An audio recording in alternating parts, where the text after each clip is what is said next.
Yo, yo, yo, what's up, what's up? We're gonna continue with the activity texture today. And when I say activity texture, this is what I'm talking about. We have a very, very crude version of it working right now. Let me just fix one thing real quick. And we're gonna start exploring ways to improve this one.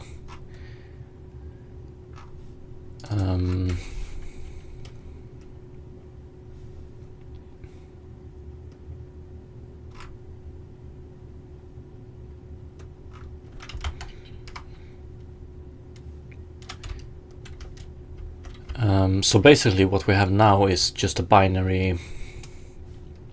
It's not really binary, but the terrain has a texture where we store timestamps for when objects occupies it, basically. And we send it down to the GPU, and hopefully we can use this information to do some very cool stuff soon. But before we start doing cool stuff with it, I would like to improve it more. So right now what we do is that we simply send down the boundary box information of an object to the GPU, which means that we get very rough data. So we can take, for instance, if we put the bed like this, we get a little bit too big of a activation, I would say. So I want to start looking into how we can improve this. And I think it's pretty clear that one quick way to do it would be to, instead of sending in a boundary, we send down, or instead of sending down information based on boundary, we send down information based on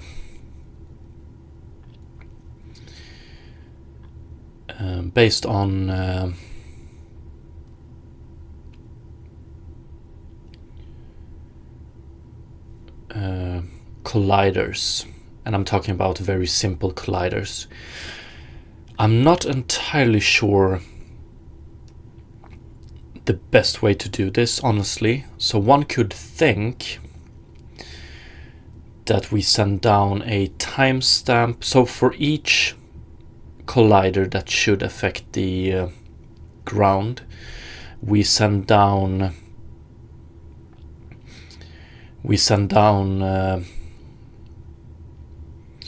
a timestamp, the origin of the box, the type of the collider, or timestamp, the origin of the collider, type of collider, and then radius or some float parameter. So what I'm getting at is we could pretty much recreate these colliders on the GPU. That might be one way to do it. Which could probably be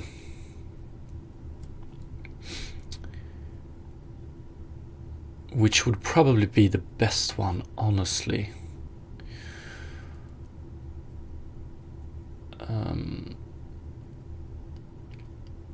But then it becomes a question of, we need to, if we have two colliders occupying the same space, which one do we focus on, and so on. Another way is to just calculate this on the CPU. So we get the indices of the points on the CPU, and then we just fill out those points. Yeah, we can do this with a lot of different approaches. I think I'm gonna start with the CPU based one, and then we can move to do it fully on the GPU as well, and we can compare what kind of performance we get. I think that's what I want to do. And if we take a look at what I mean more like with the current setup. So if we take a look at this character here, he actually has a lot of colliders. We can start with he has one outer collider, which is this capsule collider. And then he has a lot of more detailed colliders. So we have 2 for a head here. I think we have 4 for the chest, 2 per arm, 2 per leg, and 1 per feet.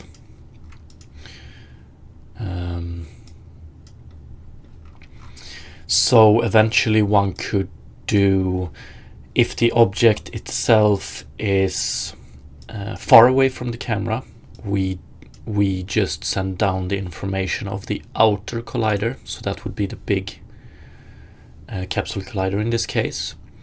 If the object is close to the camera, we send in information based on these inner colliders.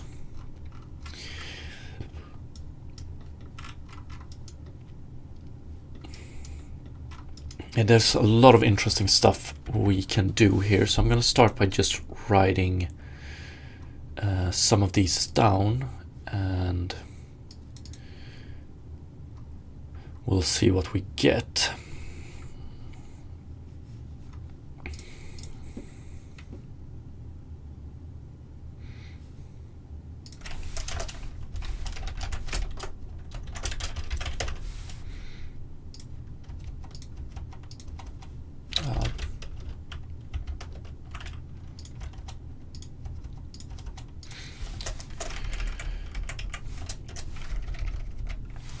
So first we can do,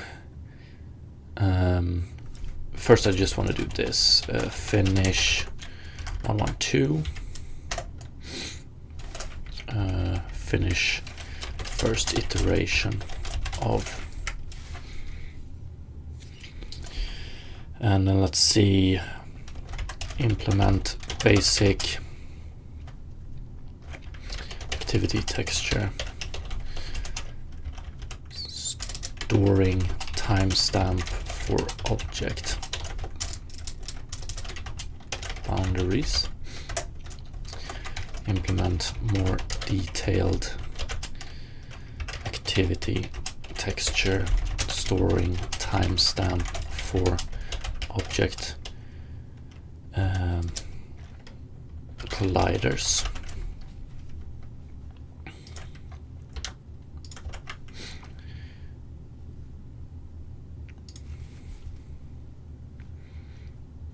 Or we can do it like this, storing timestamps for object colliders, and then we do implement more detailed activity texture, sending down collider information and calculating on the GPU.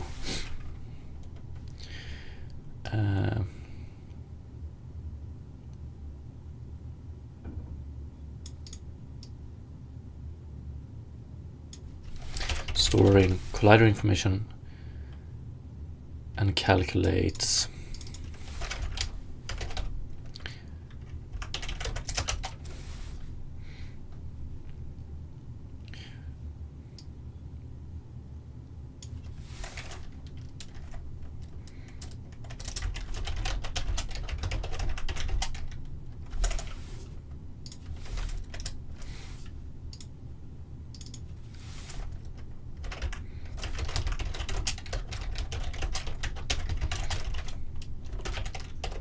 something like this.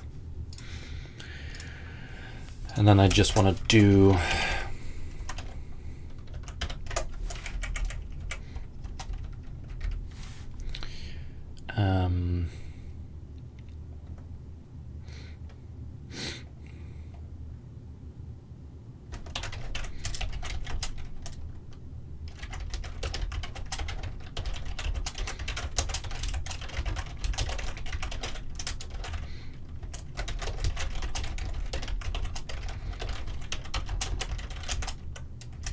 Fuck, one sec.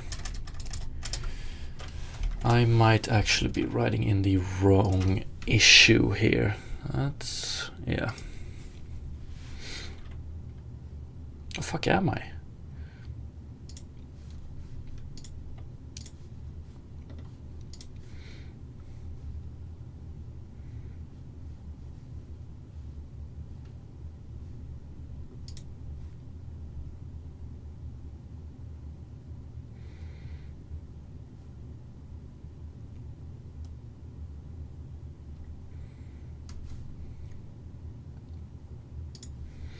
Nope. Okay, let's start with something like this. So this one we have, I'm just gonna commit it real quickly, and then we can start looking into this one. So I think we're gonna do this one first, get a feel for it, and then we do this one.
So what do we have here? Water terraforming, let's skip this one.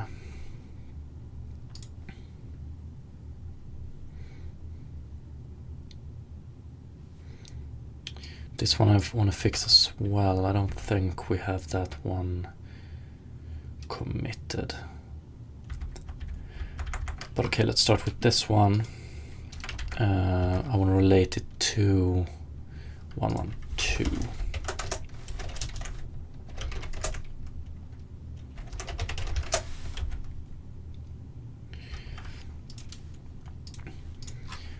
Then I want this one.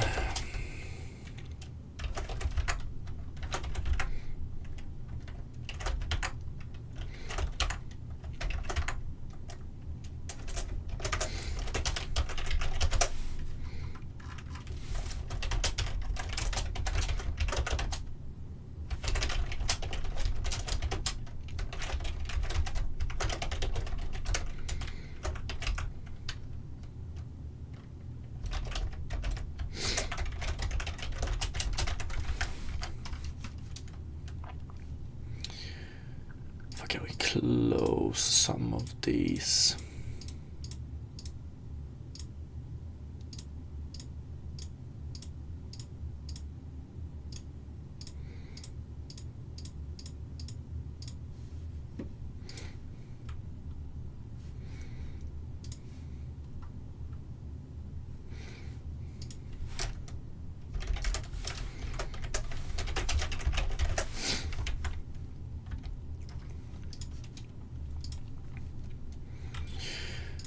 We're gonna wait with this one. Terrain debug shader. What do we have here? Activity timestamp.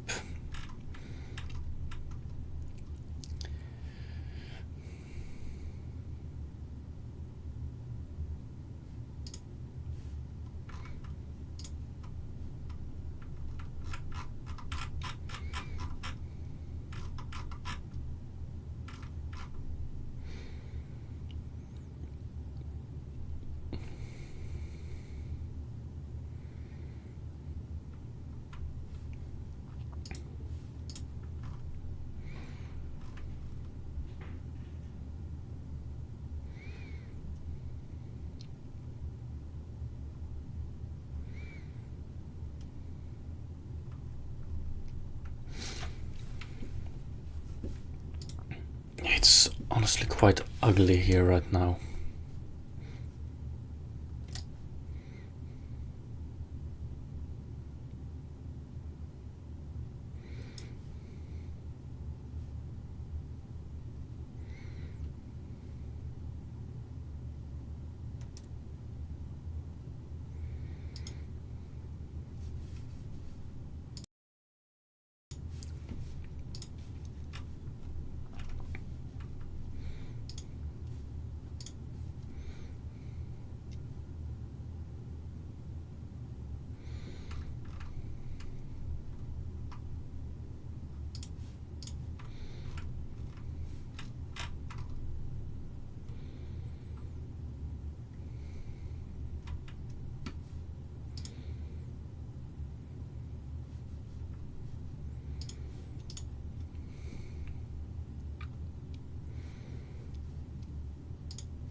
Yeah, first of all, this one I want to remove as well.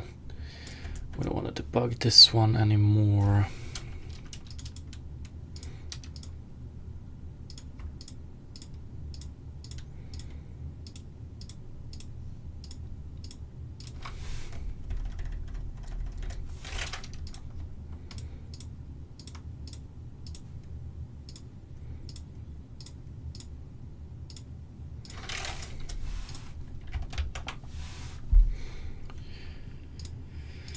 Terrain point. Yeah. This one is okay. Terrain patch. Fluid solver. Let's remove that one.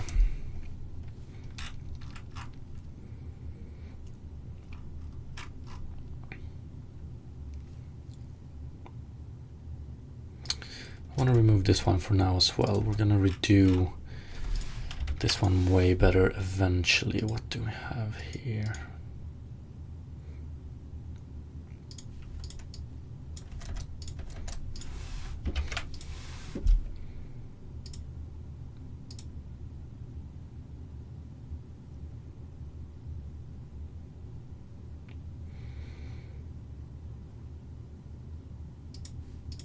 Okay.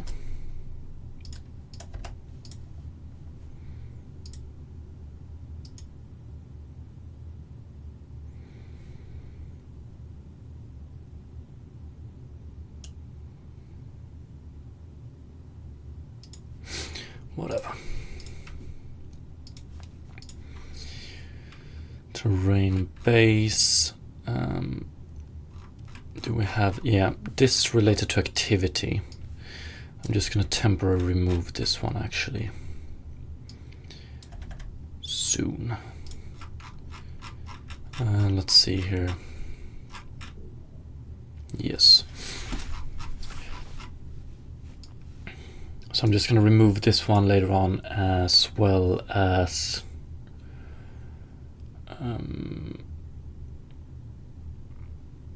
a little bit in terrain patch,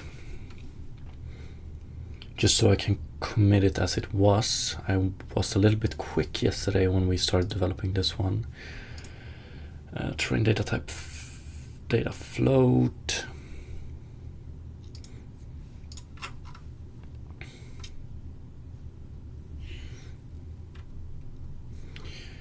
We have debug terrain mode.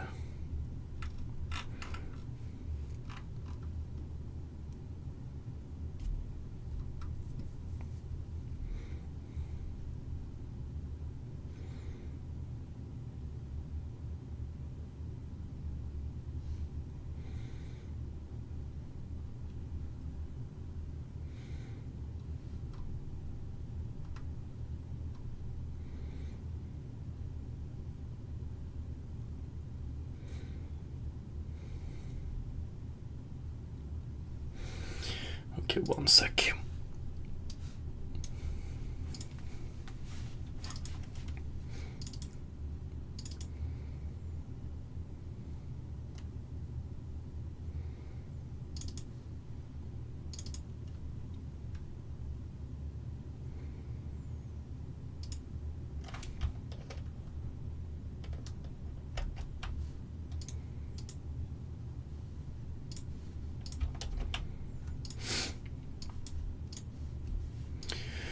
Okay, so let's see here. Terrain point. This we can have. We can keep this as is. Terrain patch.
Yeah, we're gonna keep this one as disabled. This we want to change, yes. Terrain fluid solver we can keep as is. Terrain base, yeah, update activity.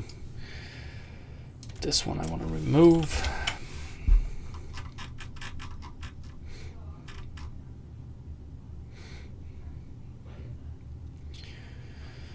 Apply, swap, move.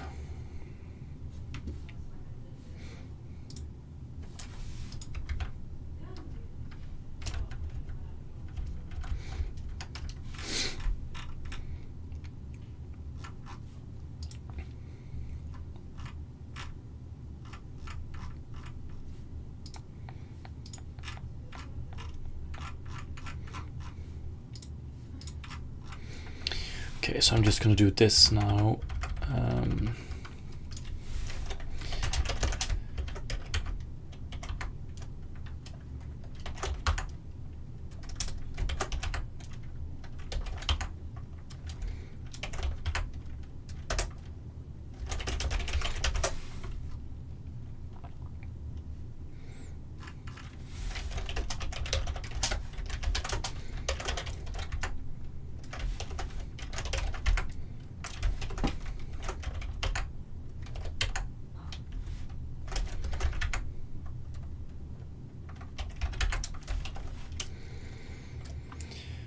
Environment, terrain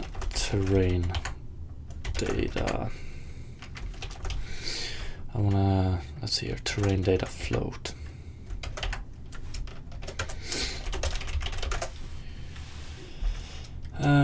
Anything else I want to commit?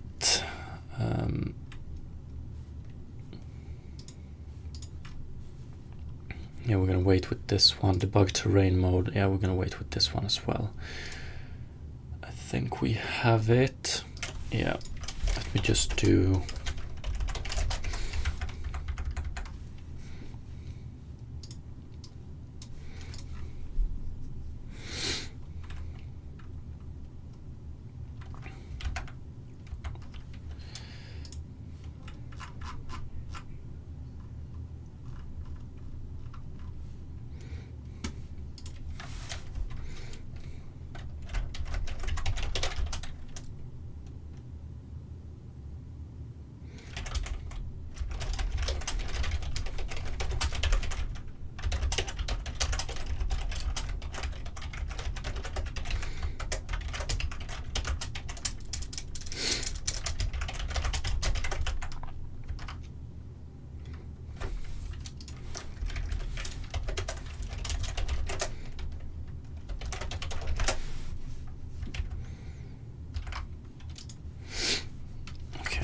good.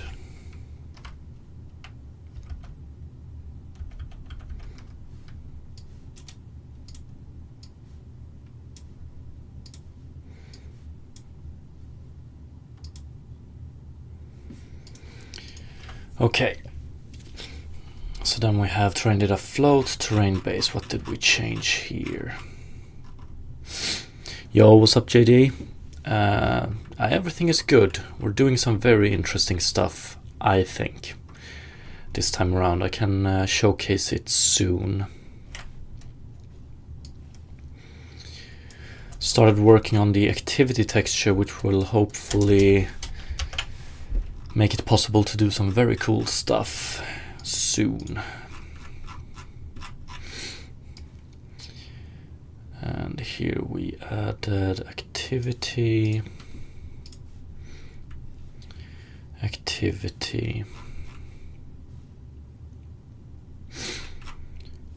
Terrain debug shader.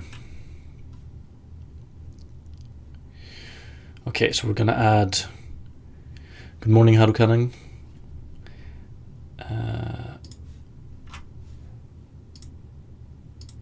Yeah, let's add all this and all this. Okay.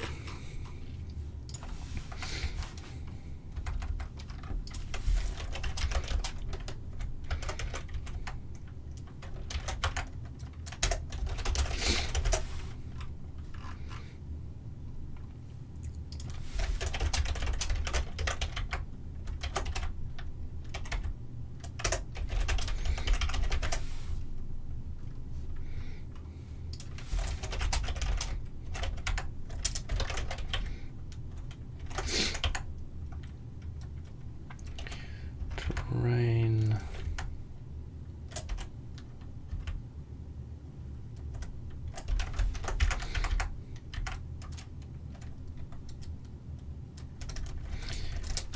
Harukanen, did you watch the rainbow video? Not yet, unfortunately. Gonna do it today, 100%.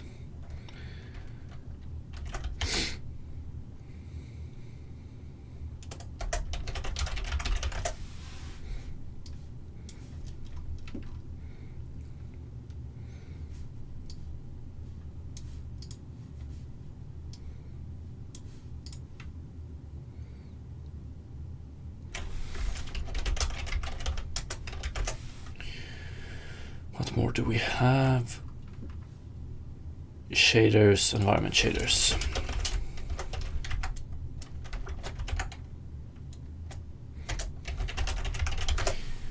Is that everything?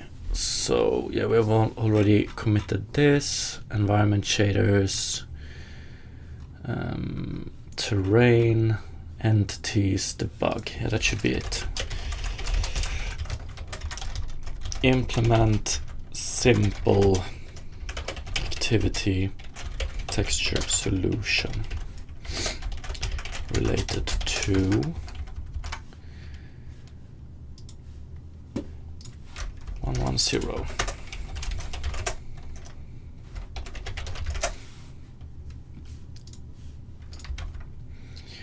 Okay, let's just make sure that everything works as it previously did. And then we can finally start improving it. I'm dreading it a little bit, honestly, because I think it's gonna be...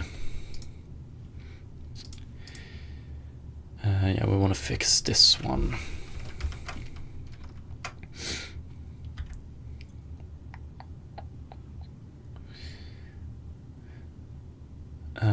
If I thought boundary implementation was messy yesterday, this one is gonna be way more messy. In fact, let's do this. What do we have? On draw gizmos. Let's see if game is active or something like that.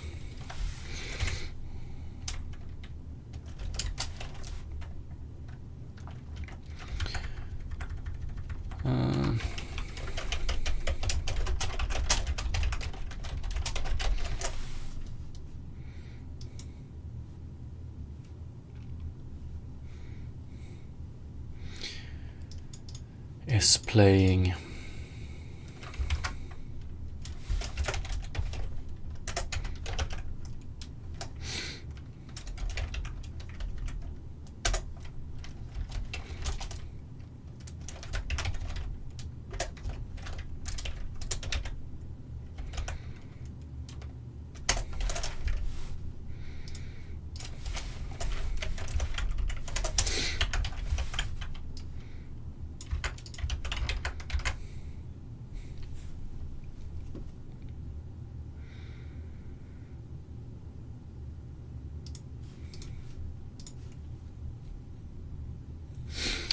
Derek, can you give a rundown of the next couple of goals? I understand you stopped working on the water to improve and get a bunch of things ready for the water foam and other stuff. Is that right? Yes.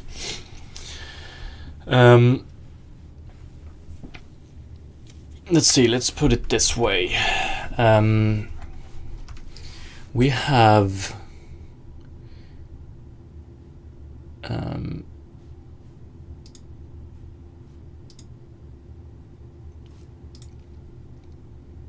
this task, or we can start with the water one.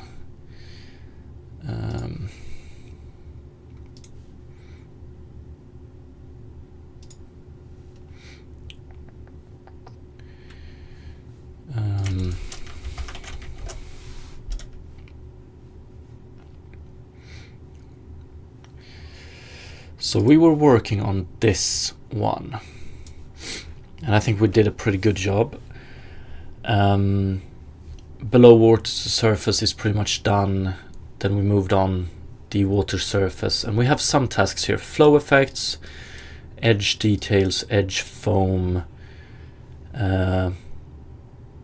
making objects create ripples and stuff like that. So we have a few tasks here which we can't really continue with, or we could do them but in a suboptimal way without adding too much extra stuff, but that's not how I want to do it. So to complete some of these tasks, we need to jump and implement the data needed for them. So to do that, we need to have our activity texture. To implement our activity texture, we had to implement our activity texture in an optimized way, we had to rework and extend terrain data. Working with texture 2Ds as the underlying data structure is no good. It comes with a lot of good stuff, but a lot of good stuff we don't need, and those things adds constraints to how we handle and work with the data. So we switched out texture 2D or texture classes to compute buffers, which will hopefully which makes it a lot easier to work with. It's more optimized, and we don't have to follow the constraints that the texture gives us. So when we have this in place, we can finally start working on what we need for these things, which are interaction displacement solution, I call it here. But it's basically a activity texture. It's a texture that keeps track of the activity on the terrain, so where an object is, how it moves, where it moves, with what speed and stuff like that. And when we have this in place, we can implement a lot of goodies like water displacement based on interaction, edge details and foam, flow effects, snow and rain puddles. We can use it for AI agents and stuff like that. So this task is quite big, and it's this one we're currently working on. Right now we have implemented a basic activity texture, which we can see here.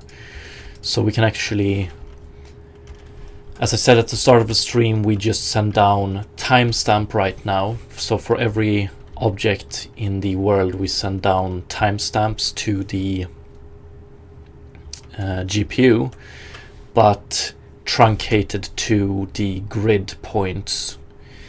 And that's basically what we have. Which grid points that gets an updated timestamp is entirely decided based on the object boundary, and that's quite rough. We can see here the boundary are the white lines we're printing here, so we can see that the boundary system we currently use is independent of rotation, which means that our activity texture gets sort of weird results if we have something like this. So now this task is more about We're gonna do one more thing first, but now it's about polishing what grid points gets activated on more specific data. So instead of using the boundary, I want to use the collider primitives we have here in some amazing way. I think this is going to be quite tedious, but I think we can make it, we can fix it. And as I said, we have two options of doing this. Either we calculate grid points that are affected based on collider parameters on the CPU, or we send down collider information to the GPU and calculate it on the GPU. I think this is the best solution eventually. But yeah, we're gonna start with this one. I also mentioned that object has a outer collider and a inner collider, and a good example of that is this character. Big capsule collider is the outer collider, and then it has a lot of inner colliders here for some fine stuff. And I said that we could probably experiment with if the object is close to the camera, we send in more detailed information, so the inner colliders. If it's further away from the camera, we send in the outer collider, because then we don't care as much. So that's one thing we're gonna do. I also now mentioned that one thing we can also do real quick here is that we notice that, so if we take a look at these data points, they are currently being activated, fully activated. It's quite binary right now, but we can see that the boundary is actually just entering this data point. I'm wondering if we could also calculate the distance from data point to the boundary and store that information somehow. Yeah, it's going to be a lot of experimental stuff to improve this activity texture. I don't want to make it perfect. We're not talking about leaving footprint information on the GPU. It's just to the GPU. It's just that I want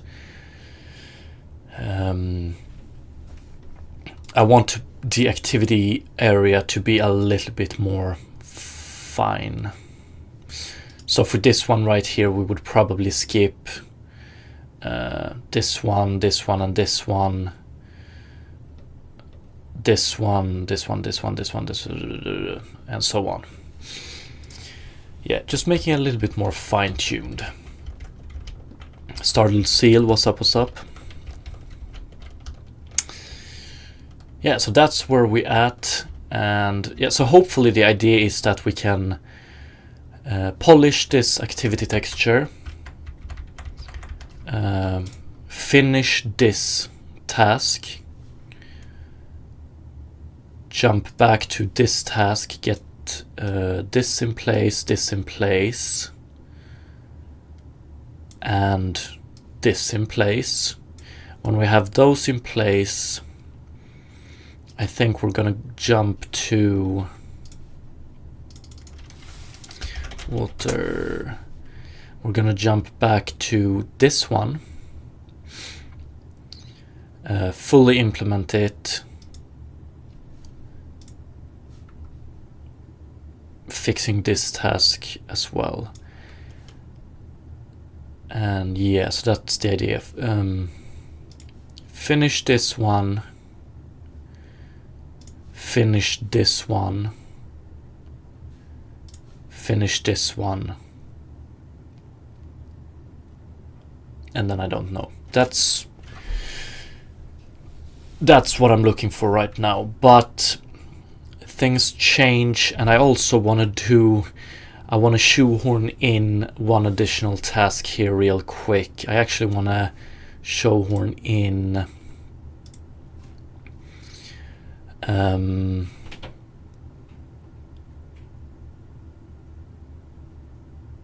this one. I want to quickly just implement snow real quick, because I think how the activity texture affects snow will be way easier way more straightforward than how the activity texture will affect water. Because if we look at snow, we're basically just gonna have to, if something runs on some data points, we're gonna mark them and we're gonna displace the snow mesh based on that data. So yeah, probably gonna shoehorn in snow here real quick. So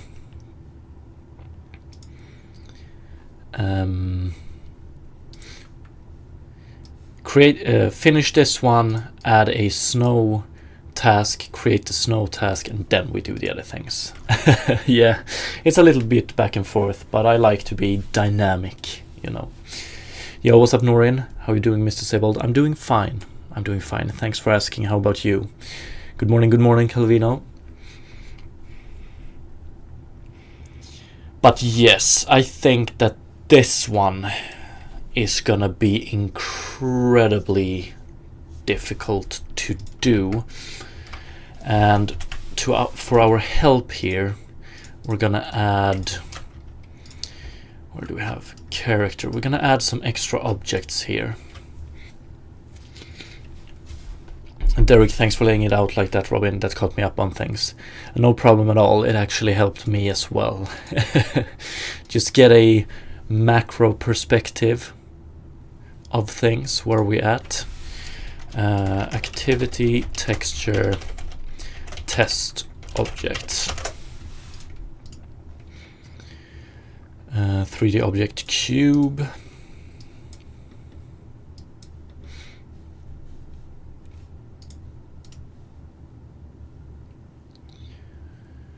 Sphere. I wonder if I want to make this one a little bit bigger.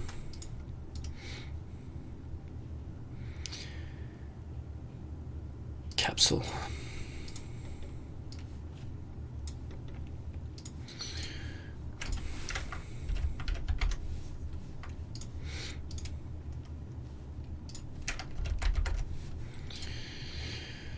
I think these are the only primitives. I don't care about plane, I don't care about cylinder.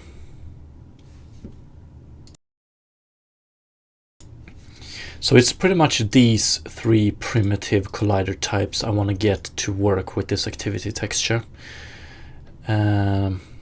which is going to be very nice. So let's add rigid body. Do we add it to all of them? Great. Use gravity, mass 1, and then I want to add dynamic entity to them. And let's see what we have.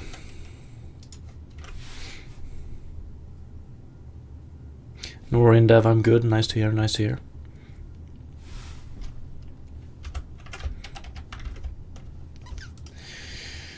Yeah, so we can see here. Oh, can we actually pick it up just like that? Nice. Yeah, so this we definitely want to fix.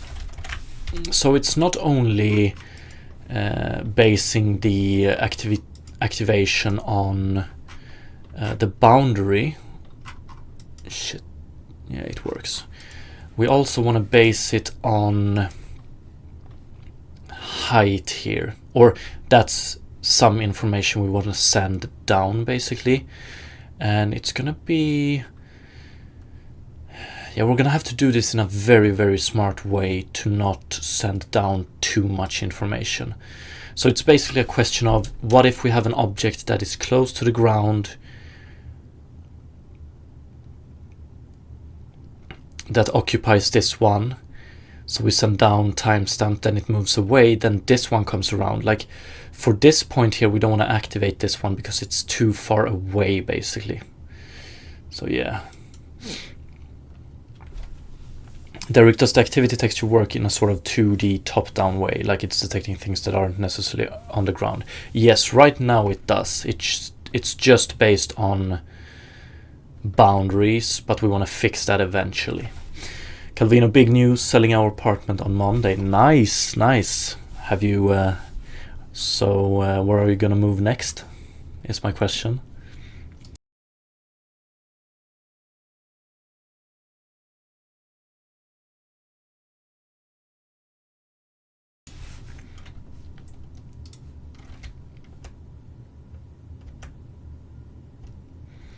Yeah, so it's extremely rough in its current state because it's boundary based, which sort of sucks, but yeah.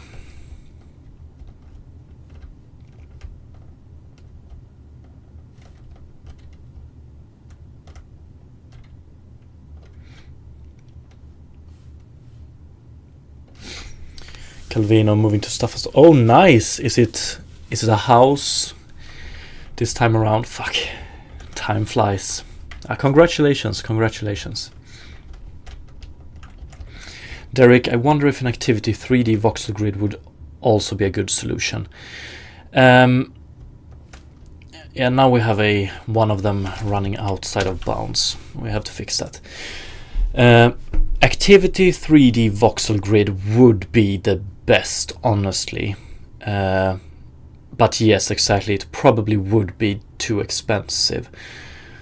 Like hands down, doing a 3D activity texture would be best. We would be getting the best result, hands down. But it's also gonna add a cost that I'm not willing to take, you know.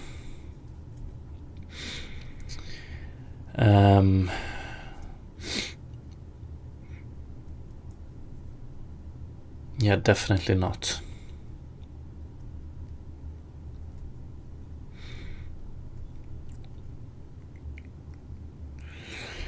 My hope is that we can handle this.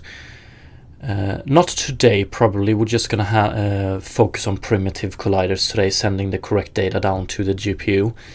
But my eventual hope is that we can come up with a very good solution where we can make objects properly project down to the 2D space in a orderly fashion, so to speak. But yeah, 3D would be preferable. Calvino, yeah, moving into a house this time, 95 to 240. Yeah, that's quite a change. Congratulations, very nice.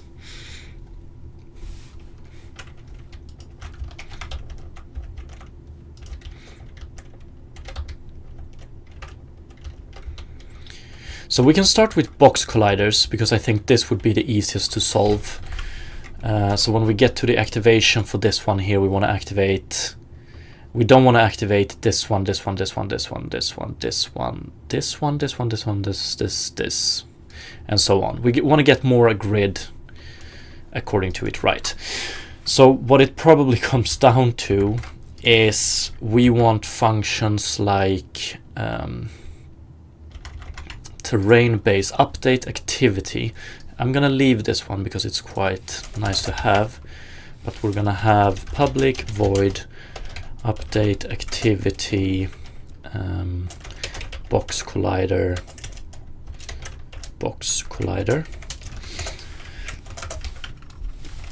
public void update activity sphere collider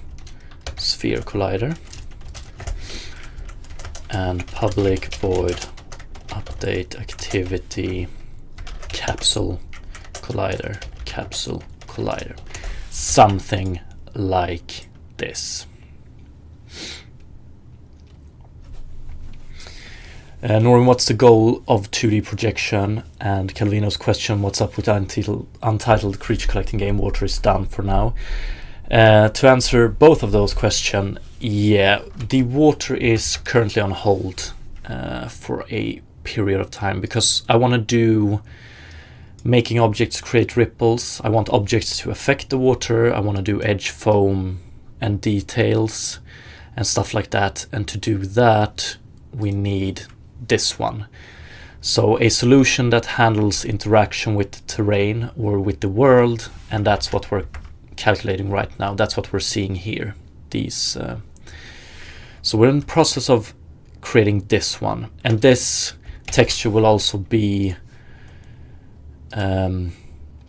we will be able to do a lot of cool stuff with this, like bending of grass. So when we have a grass field and objects move on the grass, we can bend grass depending on how they move.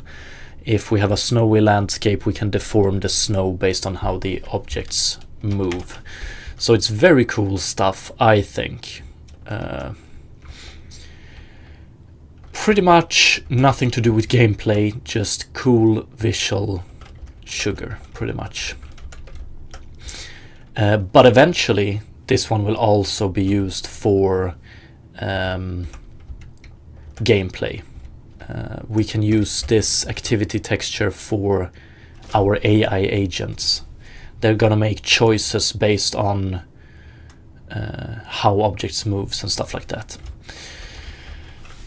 But yeah.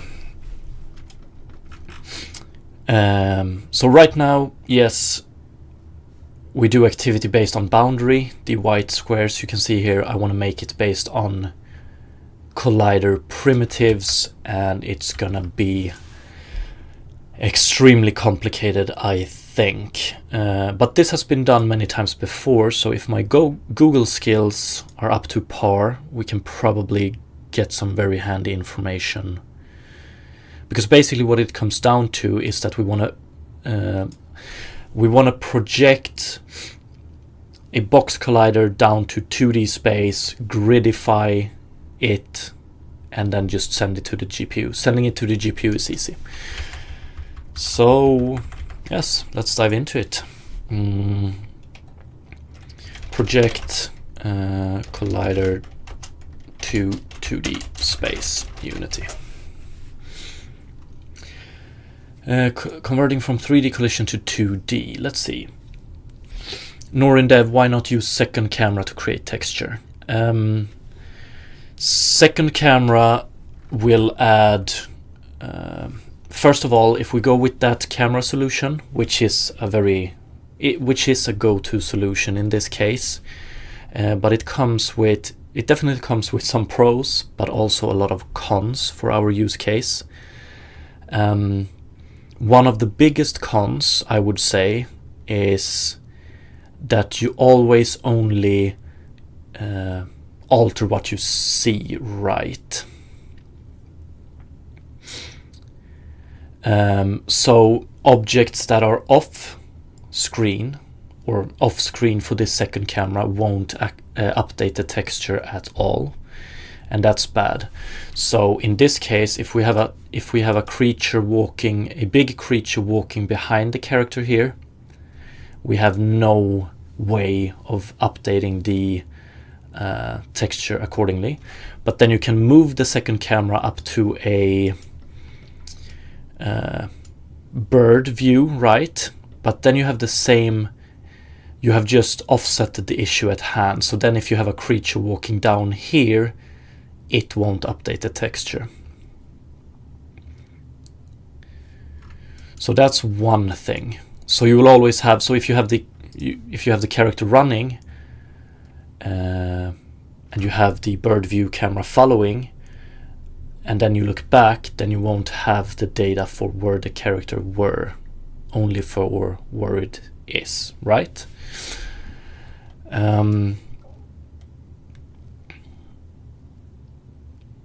And as I said, we're also going to use this for AI agents, so which means that the AI agents will only work for whatever the bird view camera sees. And yeah, you get part of a system, and I want the whole thing. Like, stop me if this doesn't make sense, because like I'm not 100% sold on this, but yeah. So basically what I want to have is, if our character runs around here pushing down snow, and we run far away to the horizon, and then we get back here, I still want those traces to be visible here, right?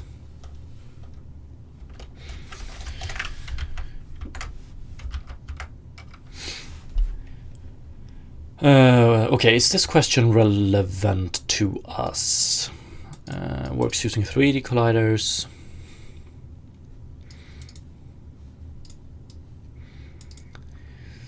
Not really.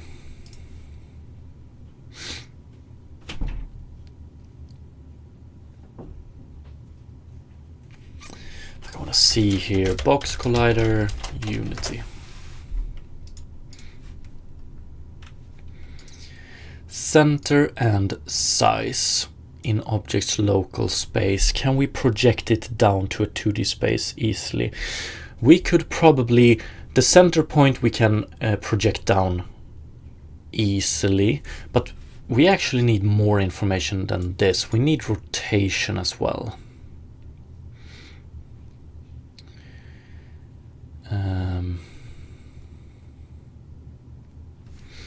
Fuck, how would we go about doing this? Let's paint this.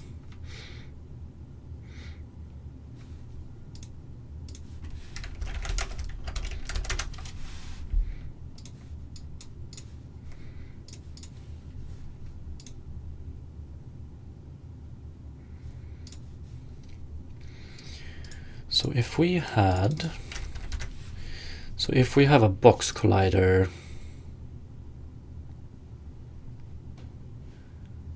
like this, maybe.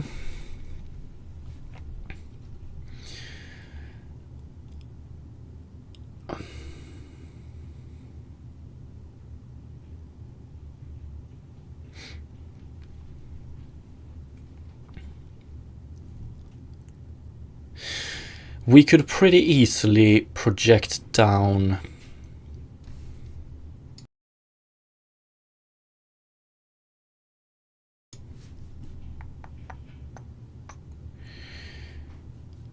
in this case. I think we can project down the middle point. Fuck, how do we want to do this?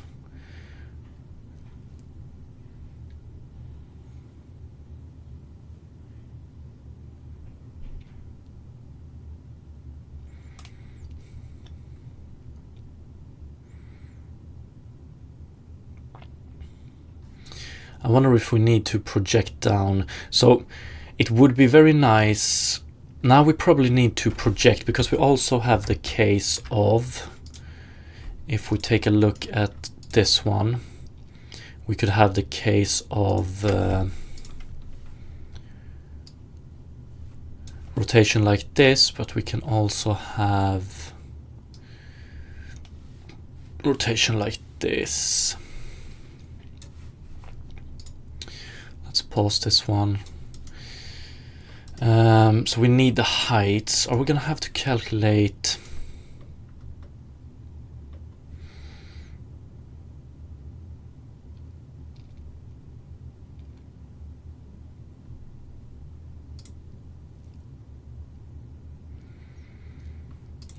This is gonna be tricky. Norin, okay, I think I get it. So you want to paint the texture based on collision with the ground, basically, but we don't want to do it with collision, because I think, like, we could do it, but I think it's a very unoptimized way to do it. We want to project 3D collisions down to 2D space, but we want to keep track of some height, because we want to do some thresholding based on heights. But yeah, one could say, yeah, it's collision, but we don't want to depend on Unity collision system.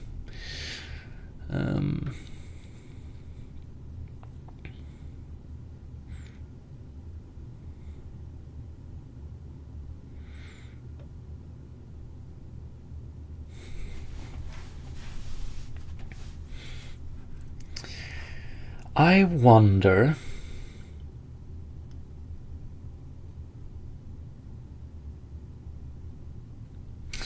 is the best way to do this to, we start with the boundary, then we get each, I think this is one solution to do it, probably not the most optimized way, but we start with the boundary, because then we get 100% all of the points that are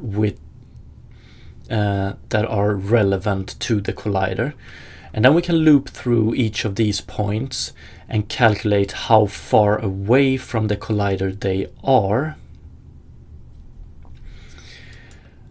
Pretty much. So we have this point.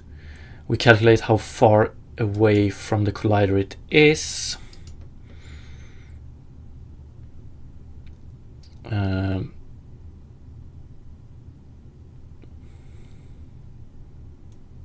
Fuck, is that a good way to do it?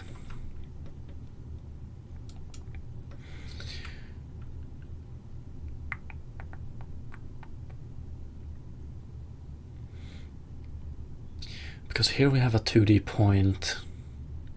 Maybe.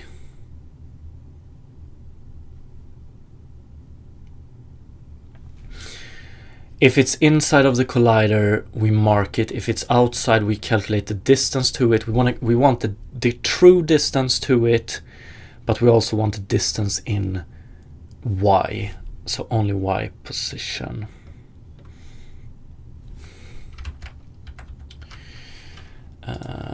Calculate distance between point and box collider. We start with box collider Unity. Closest point, yes, of course. I've worked with this one before. Closest point on boundary. Just point on the collider is closest to given location.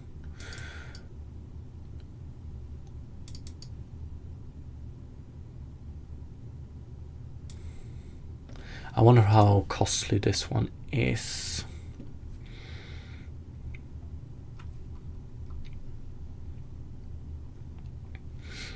Yo, what's up, Cooler?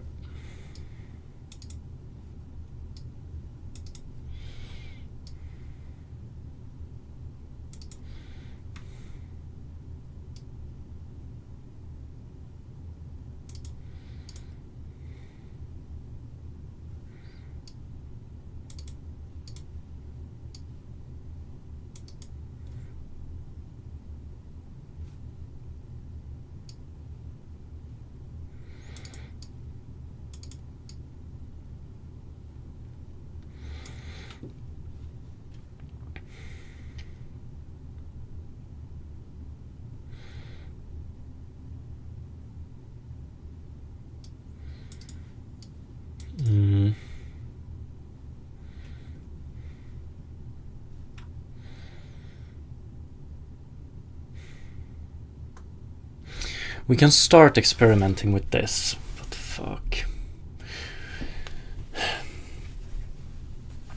I still think a projection approach would be quicker, but we wouldn't get the height information we need. So we can start with this one. Let's do this. Let's test this one real quick. It shouldn't be much harder than this. Update activity. Bounce.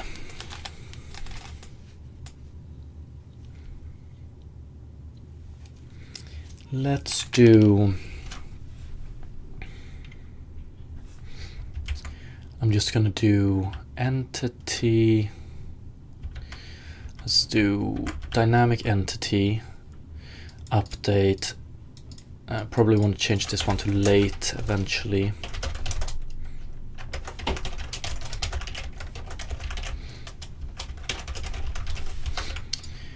But if we do entity colliders, beautiful. Update activity, we're gonna disable this one for now, and we're gonna do for each collider in colliders.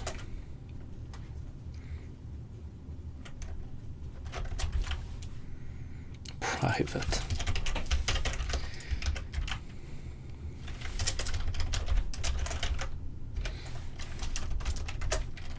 If collider is box collider,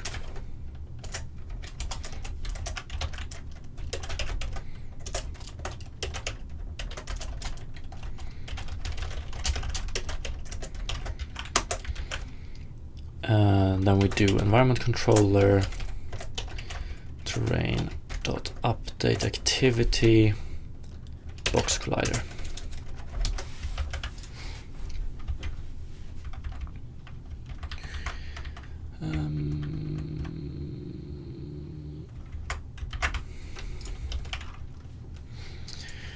So what I want to do here is I want to change this one. We're going to do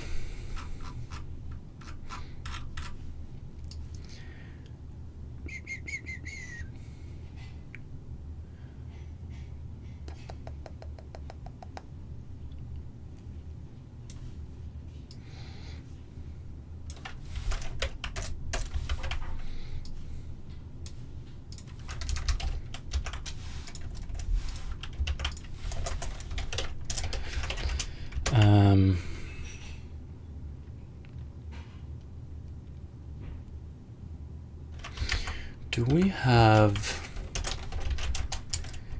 int Unity? Bounce int. Beautiful. Private bounce int. Calculate.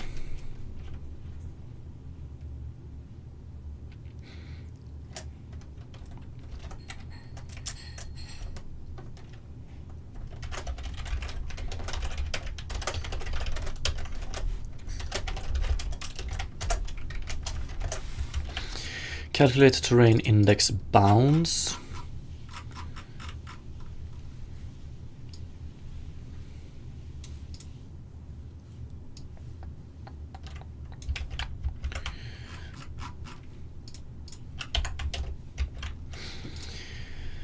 Min max min index min.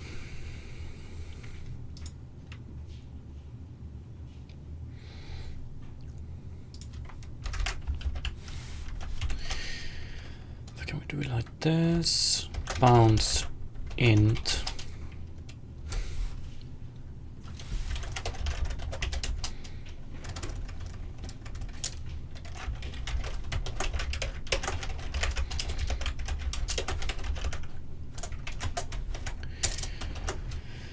And what do we have? Position size x min, y min, z min.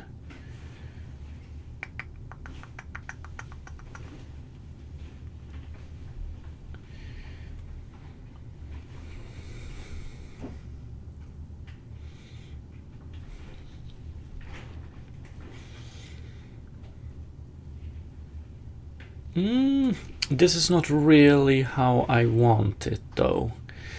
Bounds might not be the best option here.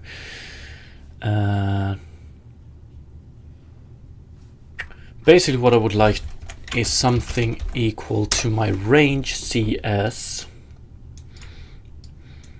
but in 2 dimensions.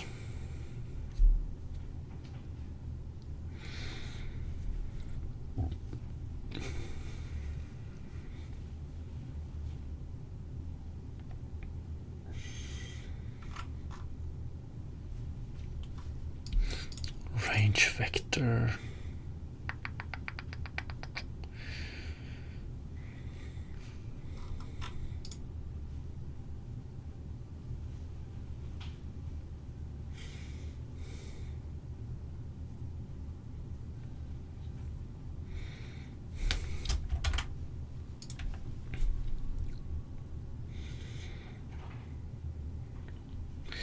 For now, I guess we could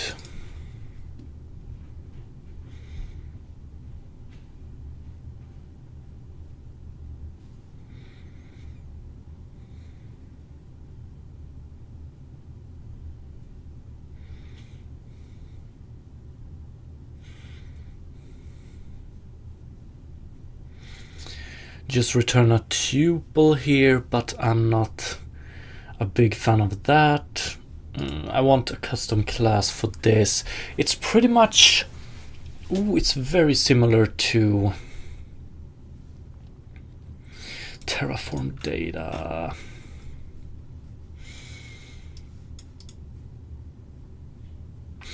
Okay, I think I'm gonna do something ugly here.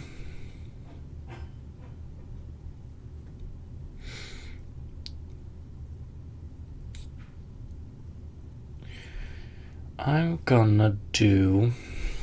gonna add a new class here, because eventually I want to move away from this one. I want to make this one more general. Right now it's, as the name suggests, it's very specific for terraforming, but we want something similar to this but usable for more cases. So let's do this. One sec.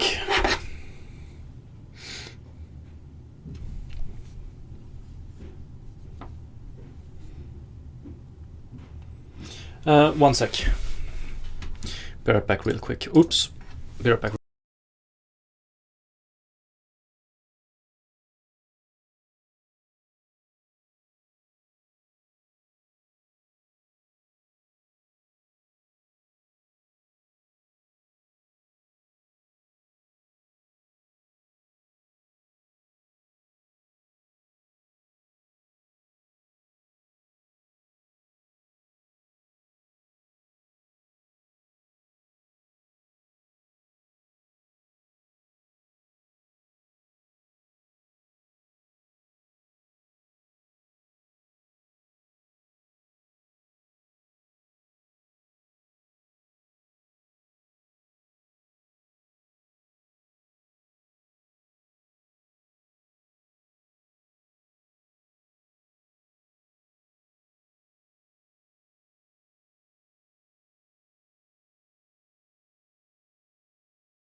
Okay, back. Sorry about that. Okay, so what I think I'm gonna do here is we're gonna add a terrain. We're gonna add a custom struct that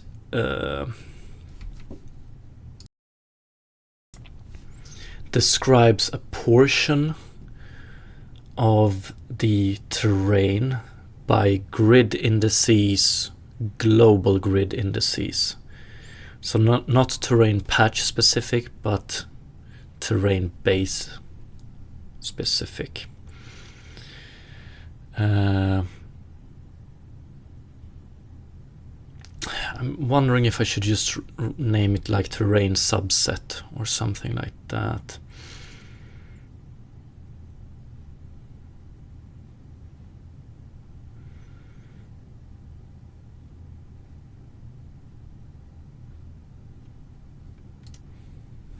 Why not? Is that the correct subset? Yes. Terrain subset. Let's go.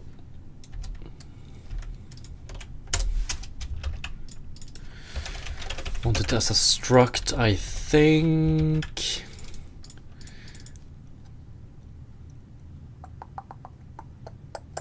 We could probably go with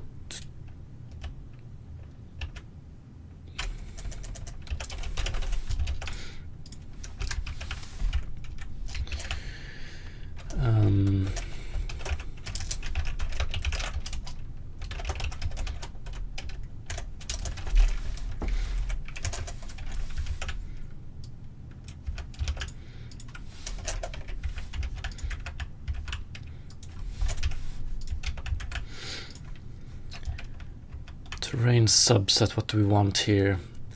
Bounds, offset, delta.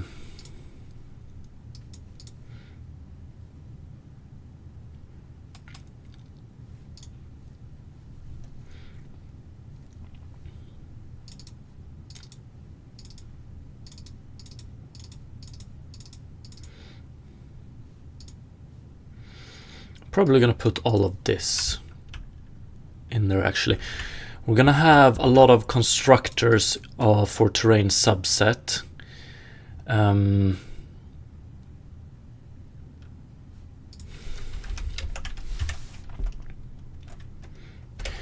Vector2 int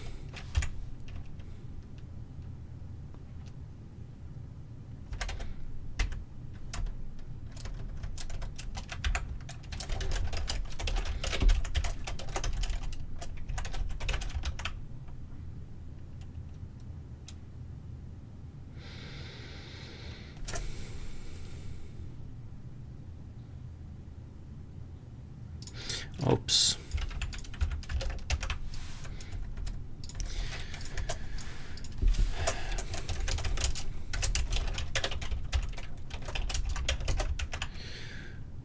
Min index, max index. Let's just do it with min. We're gonna have a lot of constructors here. So one that creates it from bounds, one that creates it from something else, and so on and so on. So I'm thinking of doing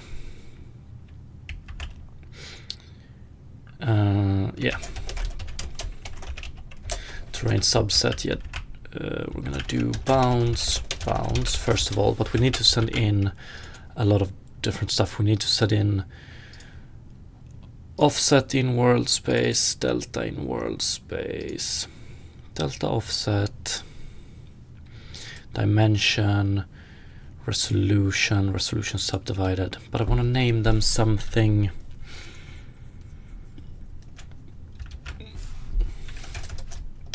Bounds in world space,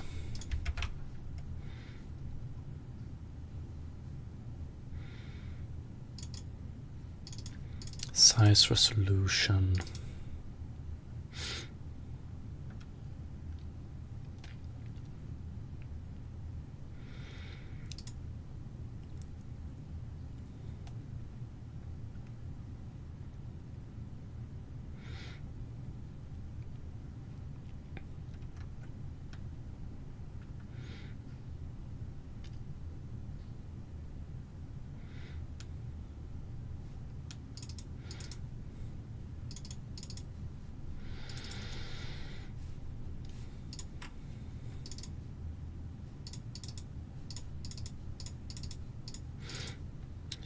truncation offset, truncation delta.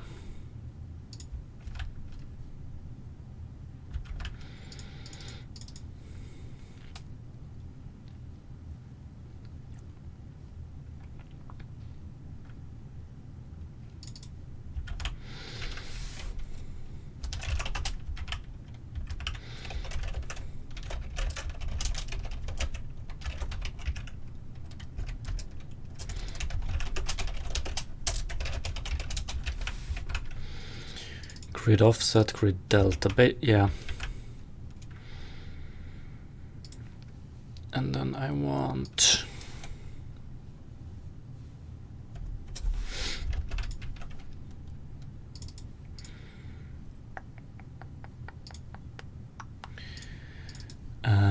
grid dimension, grid. Yeah, let's do it like this. Grid dimension. Or grid size might be better.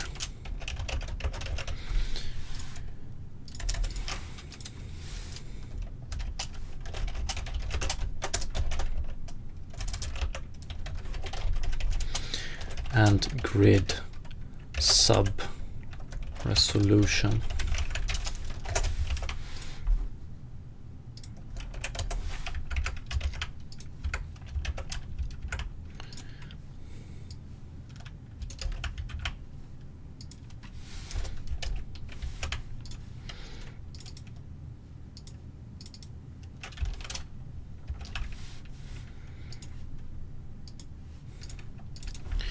What is it? Control F2, yeah.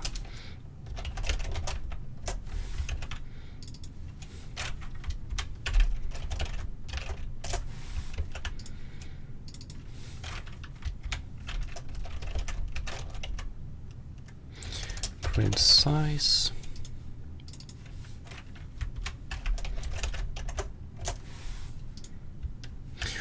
Ooh.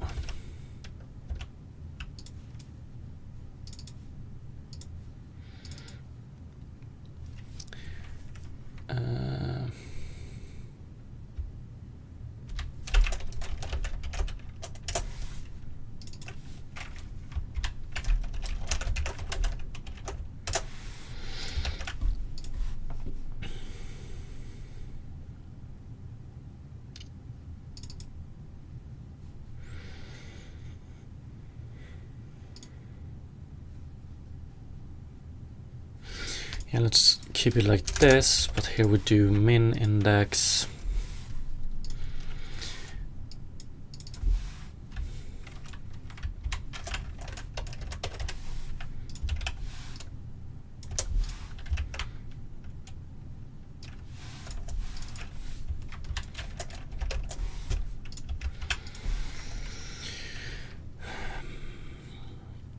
And we had something that was a little bit weird here. Mathf, min, max.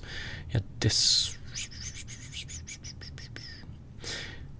These two are the same, right?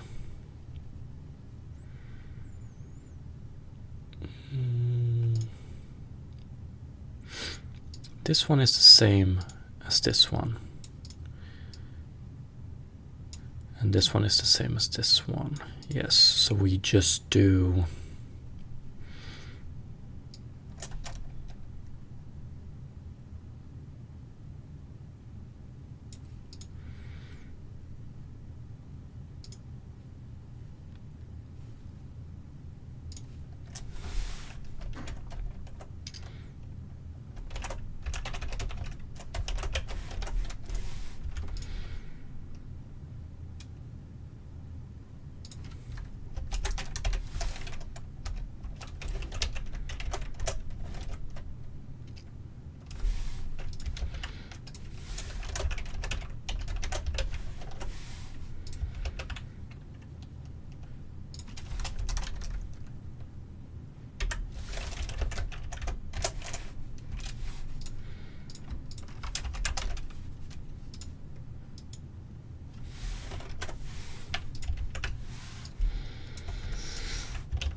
inclusive. We have to keep that in mind.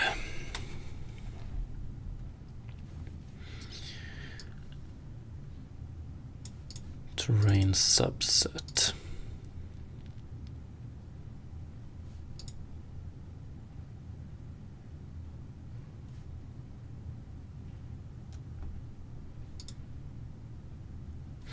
Yeah, we want to rename these two.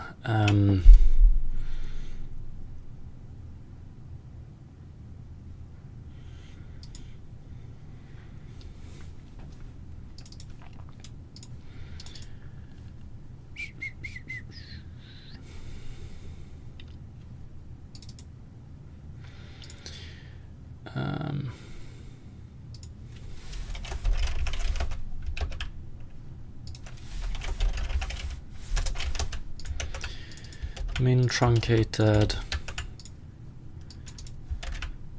max truncated.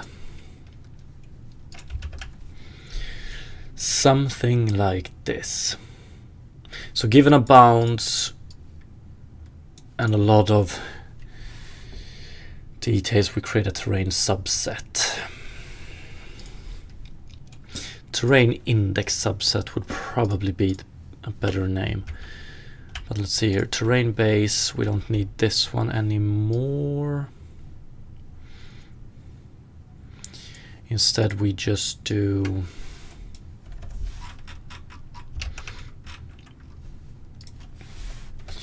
terrain subset index subset is equal to new terrain subset bounds offset delta dimension resolution and resolution subdivided.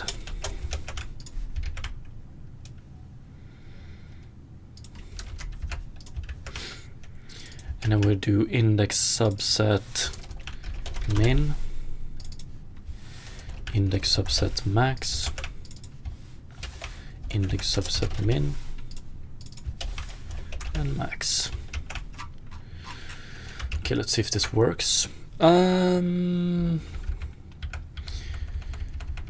it's just gonna work exactly like it previously did, but for that we need to disable this one and remove that one.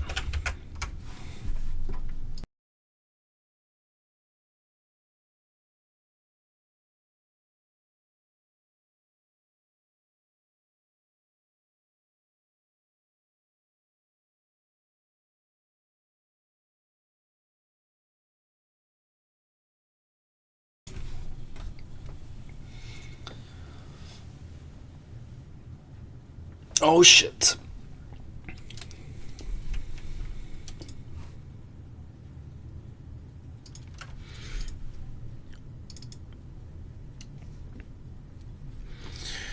Not off to a great start.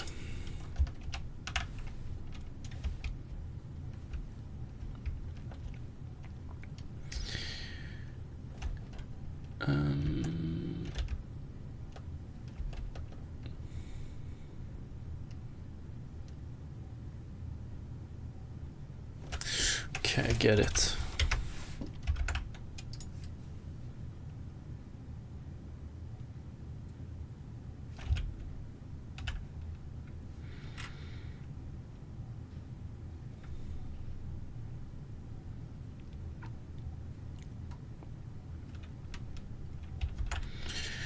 Or do I?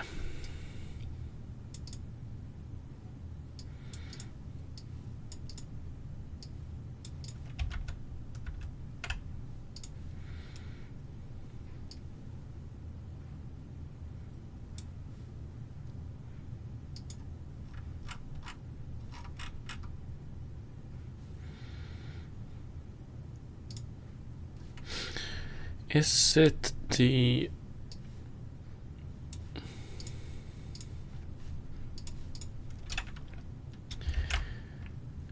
new way we do this? Or did I change anything else?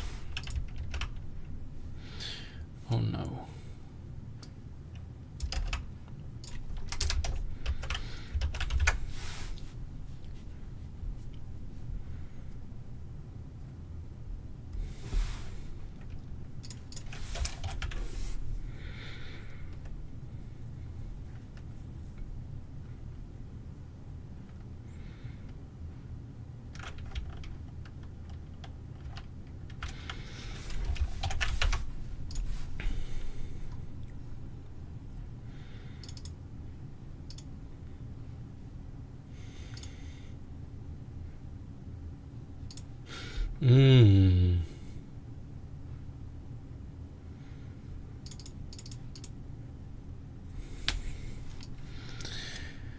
Let's take a look at this one and compare it with this one.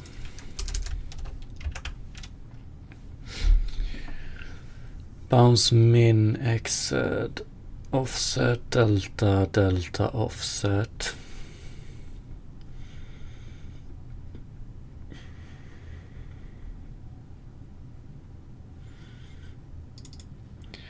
Min, we use min here.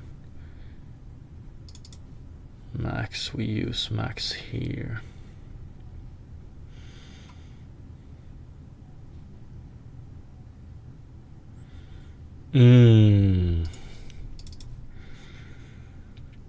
This is one error at least. We should be doing max here, we should be doing min here.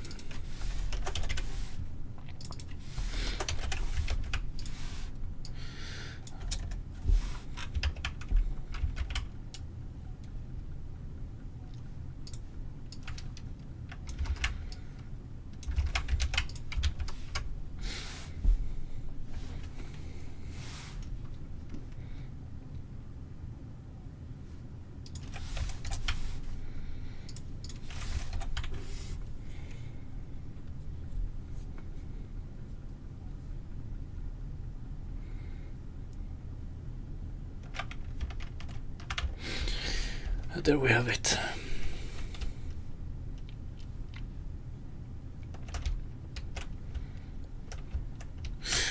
Okay.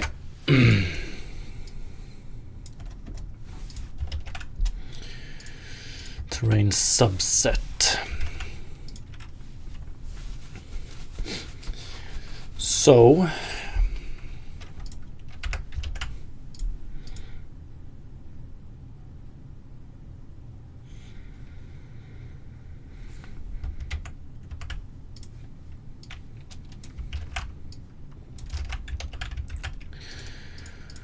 update activity, we want to do the exact same thing initially. We want to do this. And here we want to do box collider dot bounce. So by doing this, we get the exact same thing here, but then I wonder when we loop through them, we want to check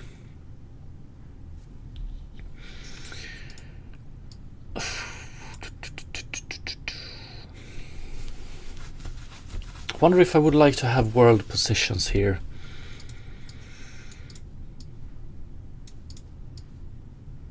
I mean, we could do it like this.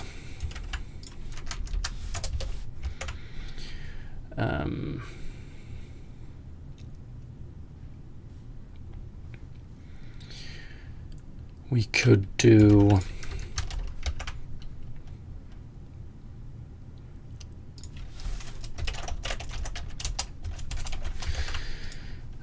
P is equal to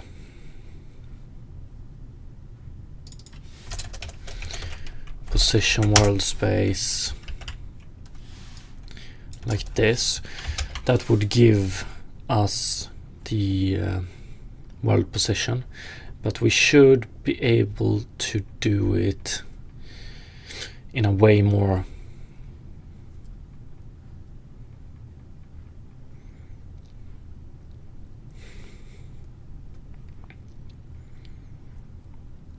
better calculated way.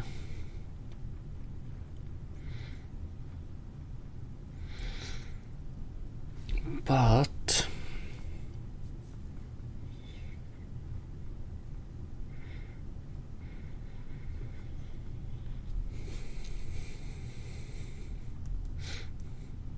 let's do it like this for now, see what we have, because I want to return closest point.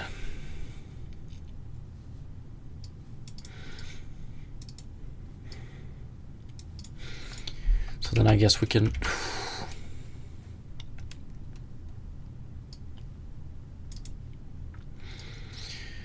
if location is in the collider, the closest point is inside. Does that mean that we need to check inside?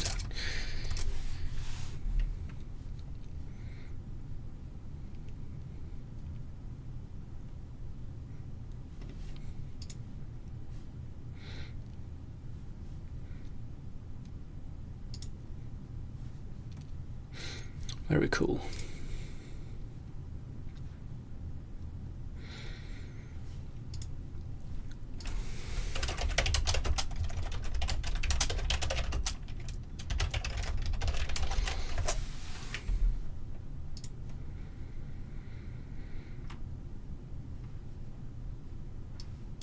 I don't want to do that.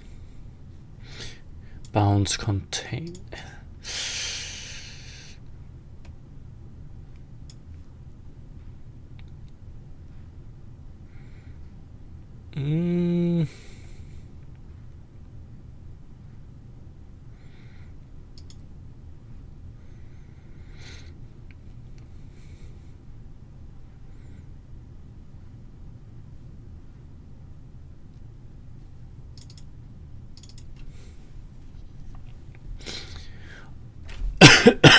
Fuck, did I misread this? If location is in the collider, the closest point is inside.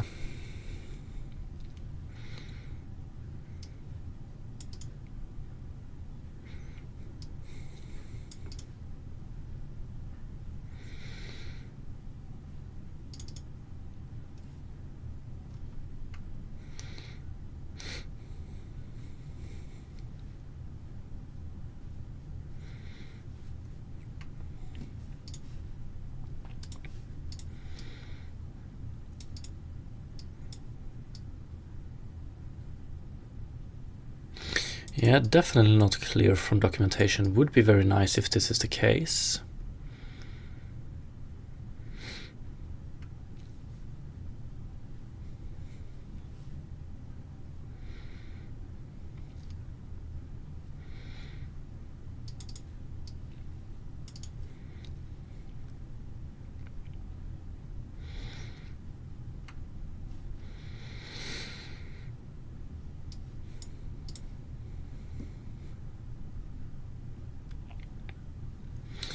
I want to use triggers overlap point. Collider overlap point.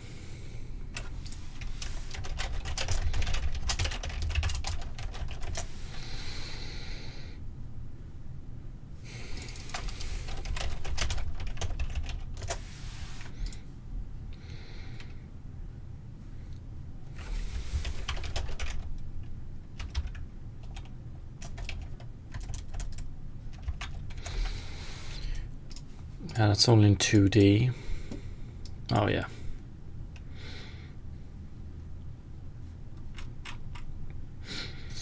Like, I would like this to be true.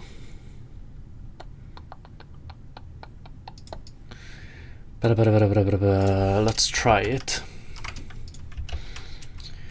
So basically we get position in world space.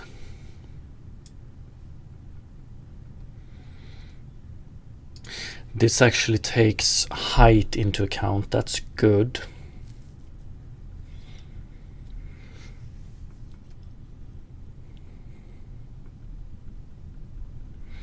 Do we want to take height into account at this point?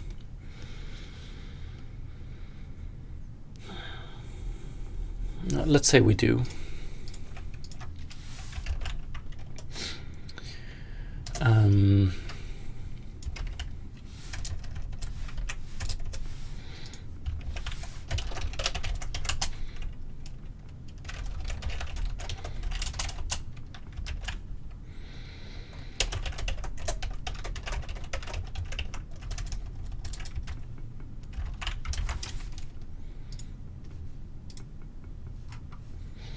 Closest point.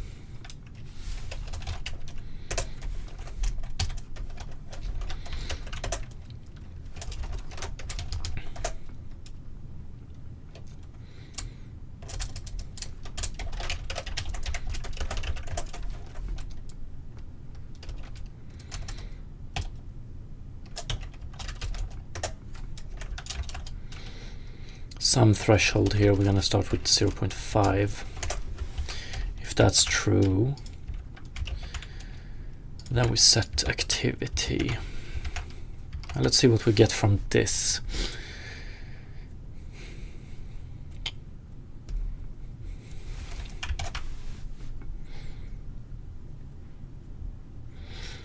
Currently only works for box colliders. I'm okay with that. Need to keep that in mind.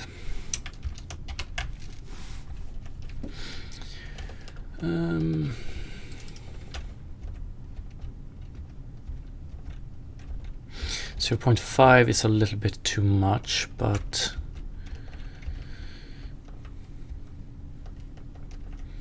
looks pretty good. 0.5 is way too much.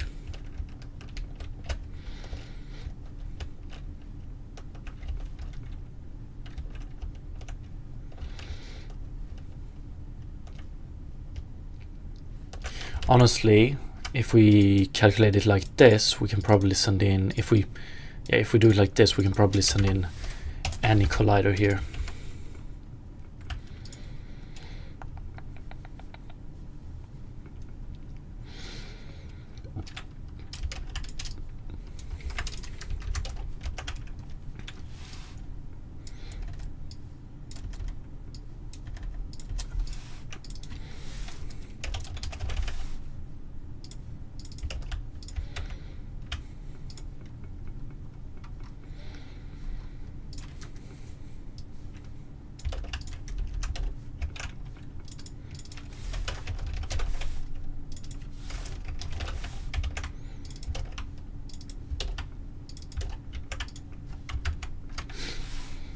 I want to change Let's go 0.10 centimeters. Let's do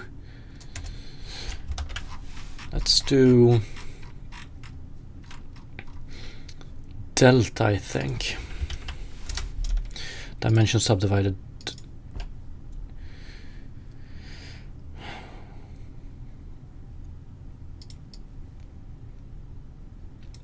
Let's try with delta.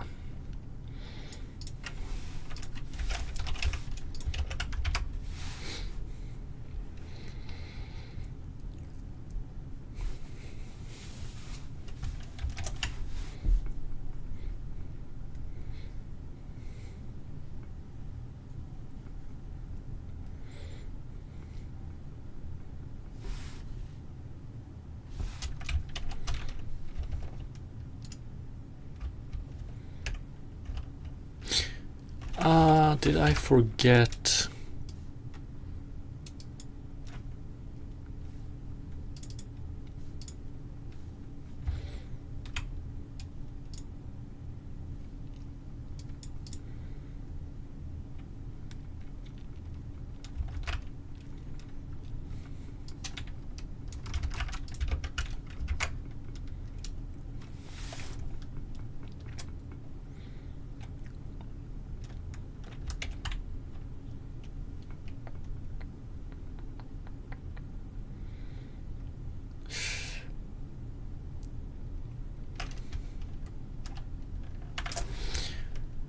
Wowee.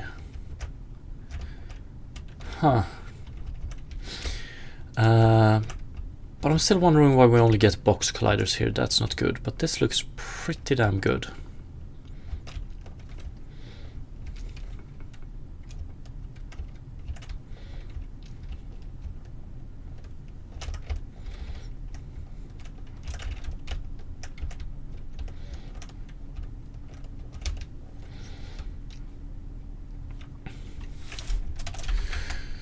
So now to the question, why do we only get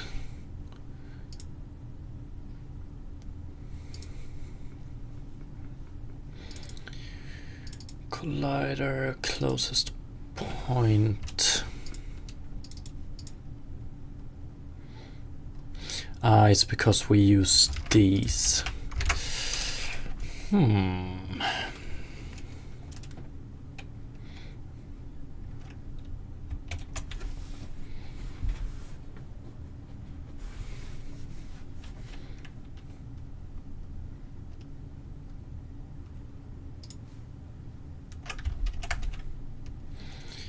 Very cool. Or so I thought. Okay, why do we only get box colliders this time around? That's weird. Or is it because...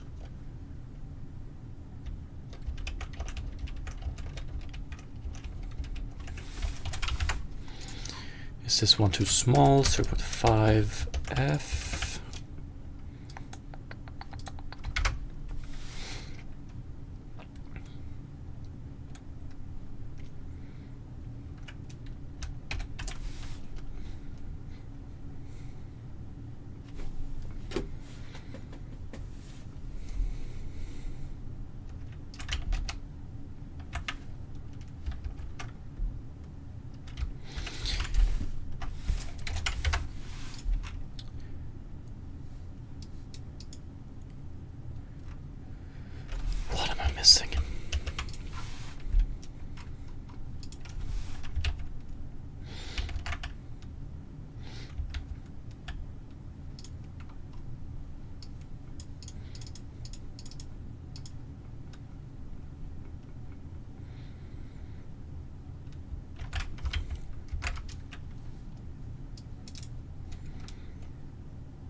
What am I missing?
I'm a little bit worried about this.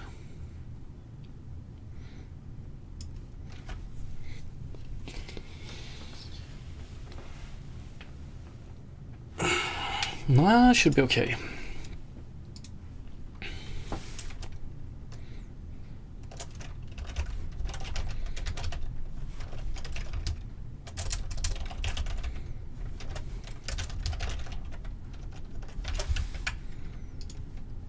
Can I do this?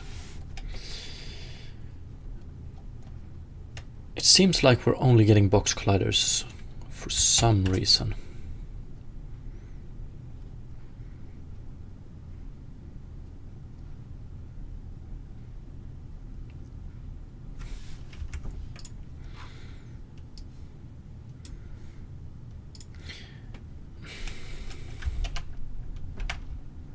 And now we don't.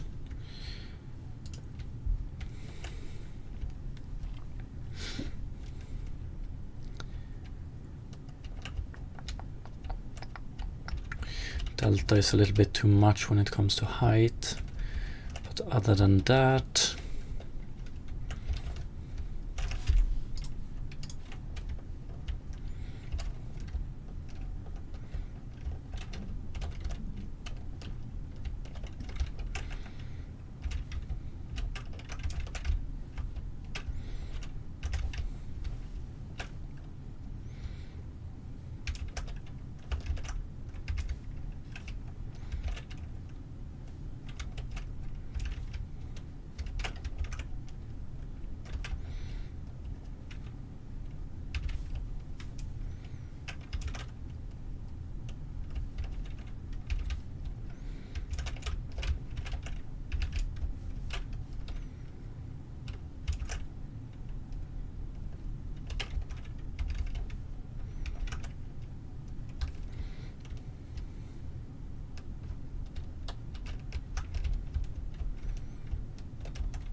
and it should be working with height as well, I think.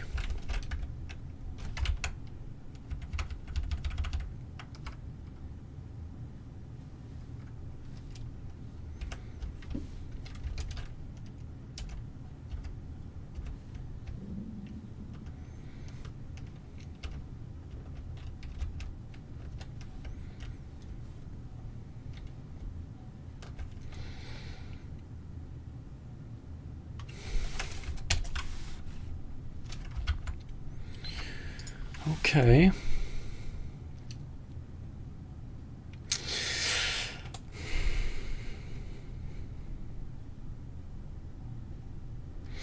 If this is the way we're gonna do it, we're gonna have to be real careful of when we do it.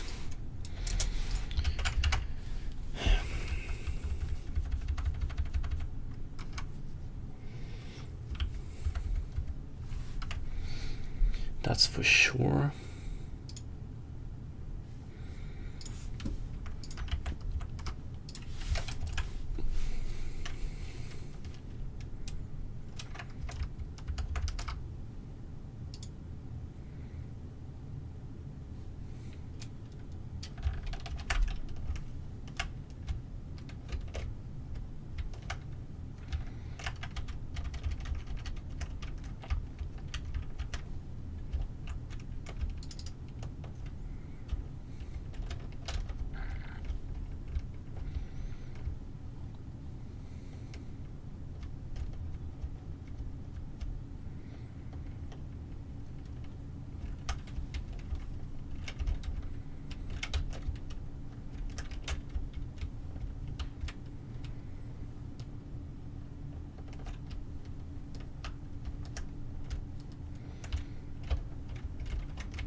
Pretty cool.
I'm very interested in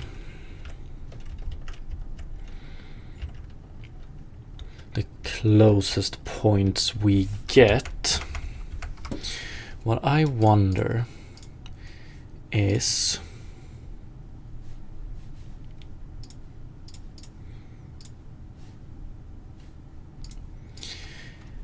if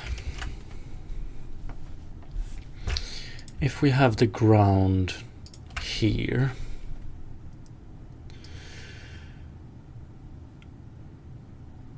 and we have this collision, for this point we're probably getting this one.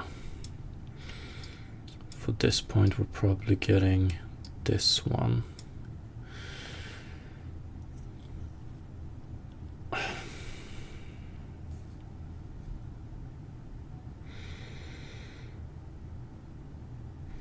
I would like to get this one for this one, and this one for this one.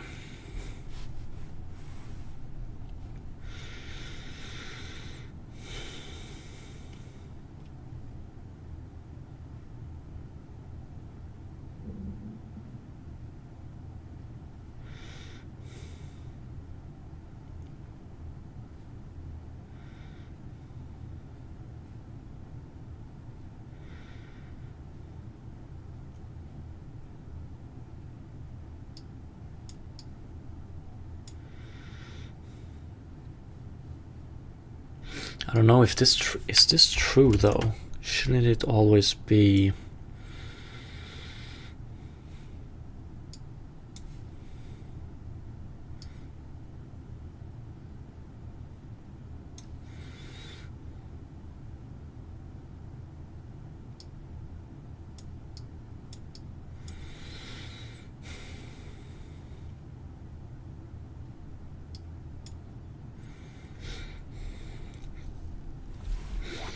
Am I gonna have to do some draw gizmos for this? I think we are.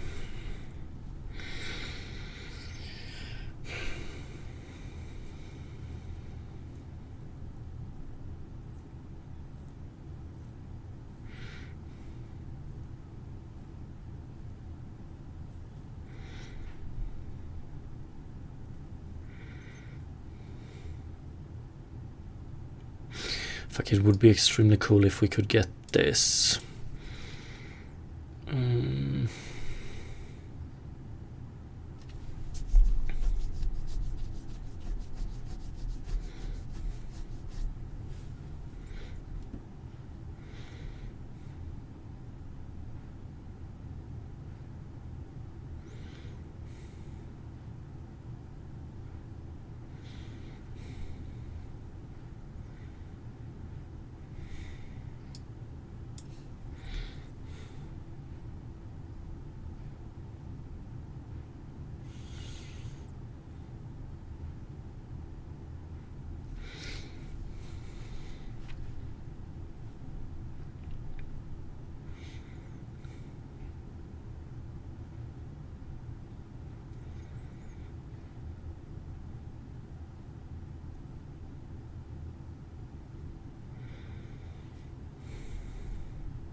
How can I test this?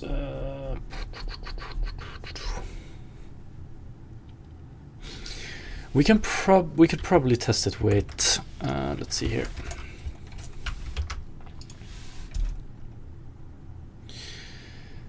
Collider point. Let's do log collider point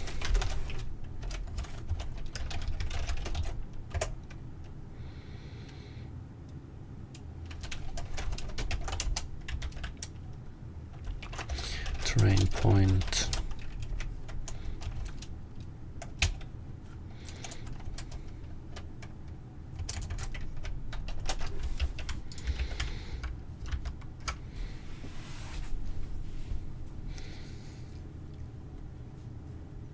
I want them to share X and Y pretty much. No, X and Z.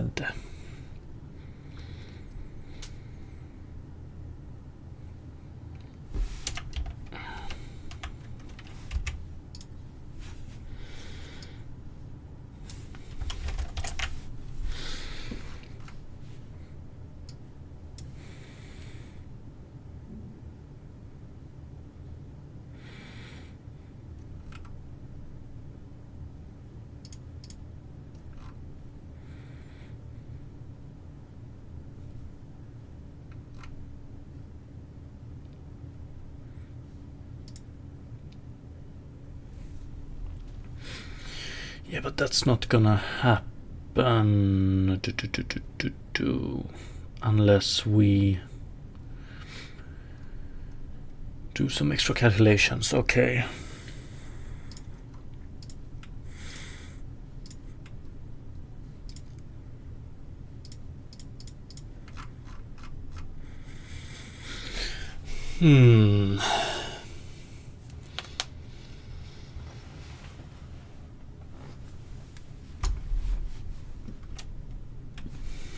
So what can we do? What can we do?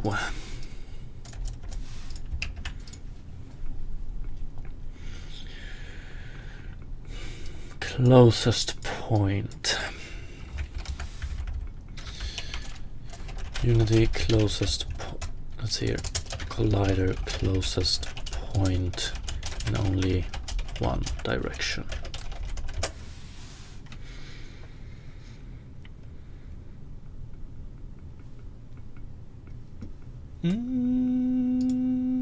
Could possibly help.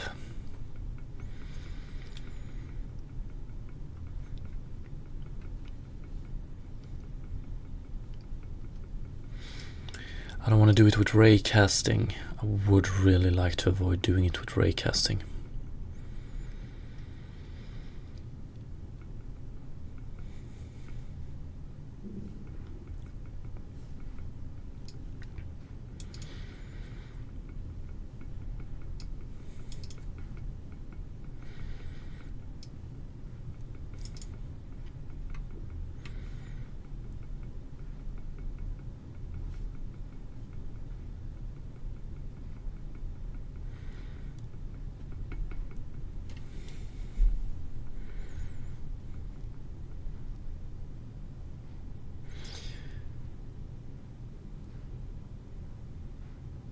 But maybe we don't need to do it like that.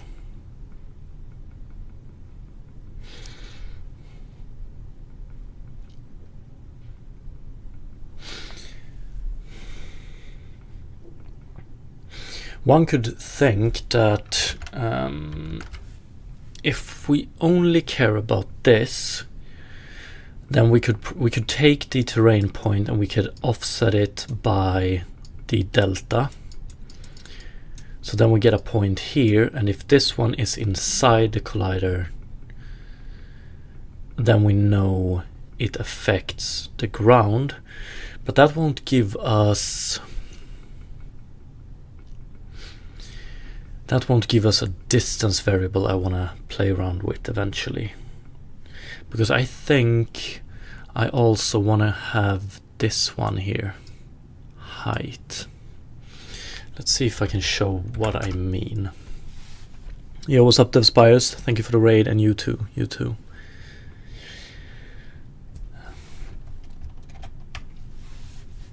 I want to get... like, it's always like this. The more variables we have to play around with, the better we can make the eventual result. So if we have height here as well, if we add height upwards, that would help us a lot.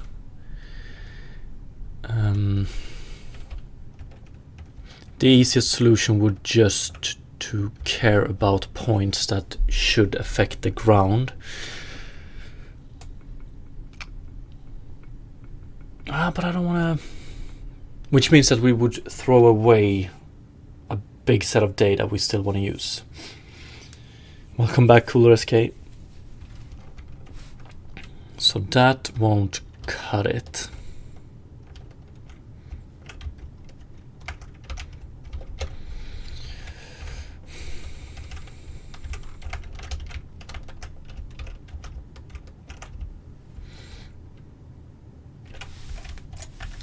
Like here, for instance.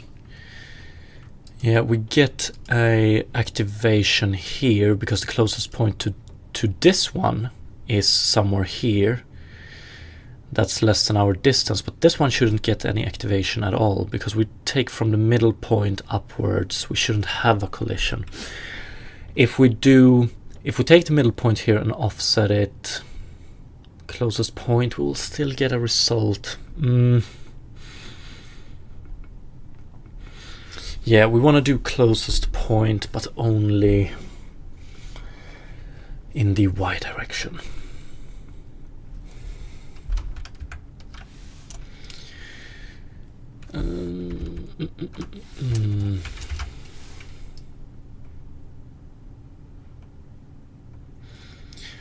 Unity closest point.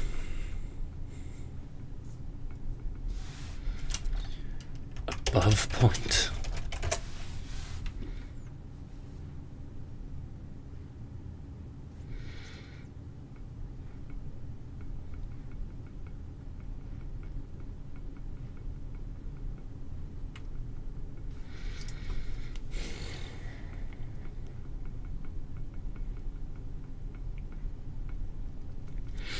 I don't want to do this with raycasting. That's going to be...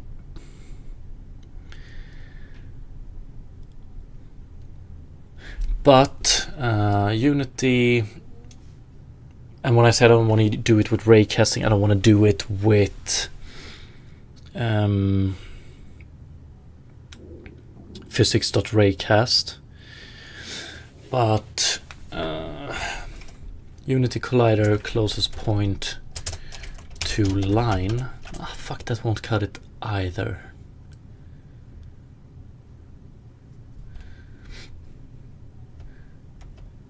Unity Collider intersect point with line.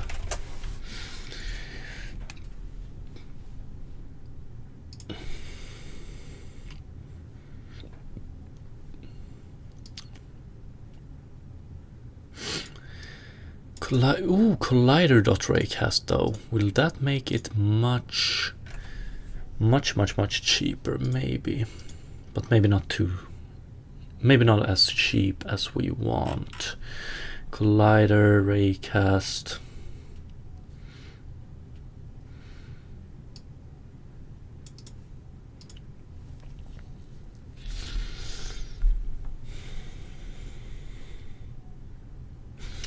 And we need to keep in mind that this is calculations we would do for colliders that are very, very close to the camera and that are visible.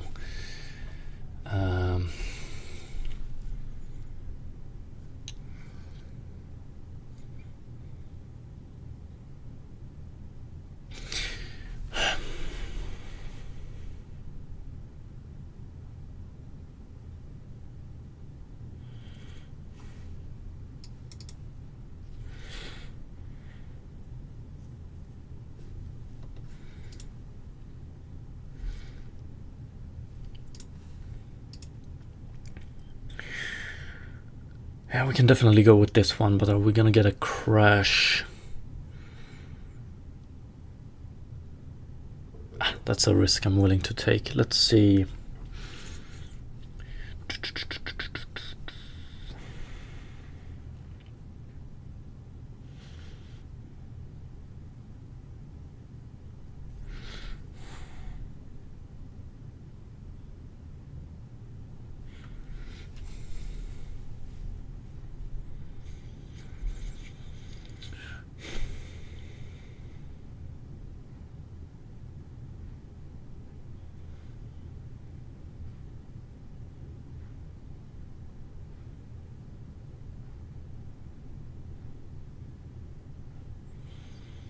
Fuck it, let's try it.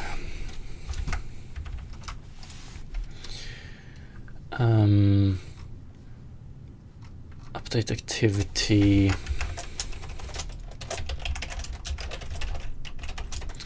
Using closest point.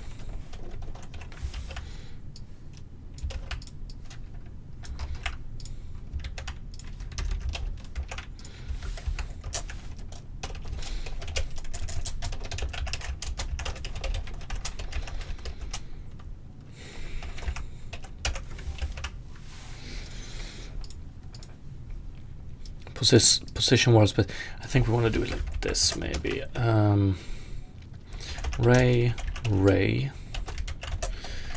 Raycast hit.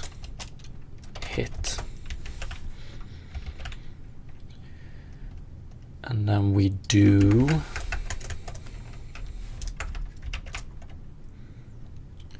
ray is equal to new ray p vector 3 dot up,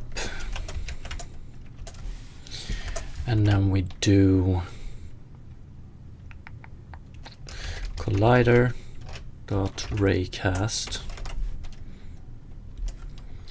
ray out raycast hit, and max distance. I'm gonna set delta here because I wonder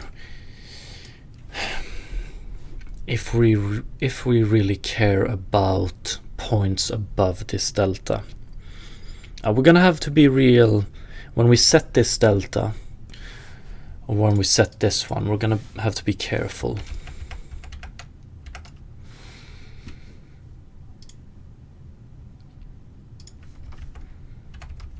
That's for sure. We're gonna go with delta for now. And then we're gonna go raycast, and then we do if hit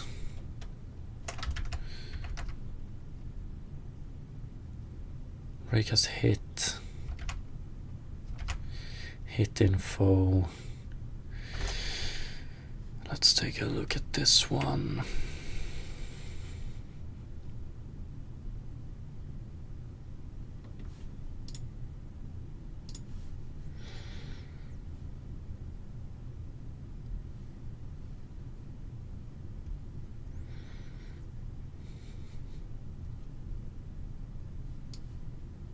Beautiful.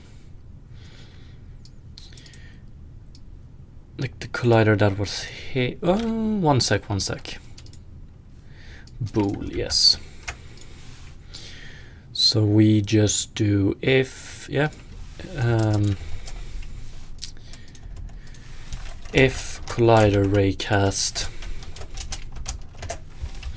So if we hit it, then we do this.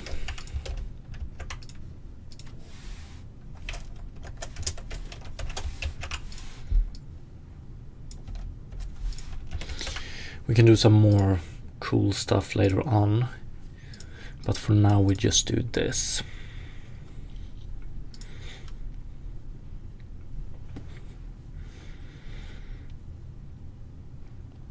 So we shoot the ray upwards. We only do it with this distance, delta distance, and I will set it to true. We should get a little bit more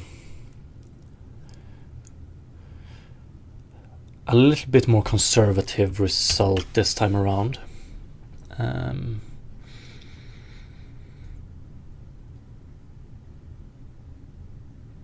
But that's about it. It's still gonna be binary.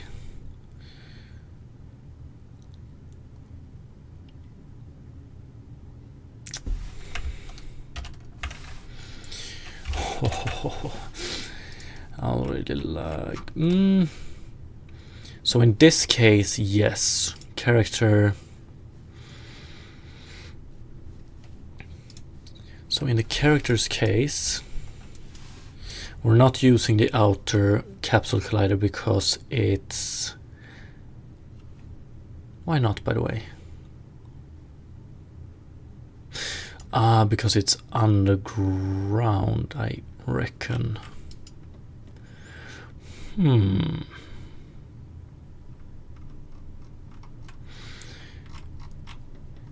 Oh yes, and when we do this, we don't get this activation because this point fails. Because we ray cast from the middle of this one upwards. So maybe we want to do both.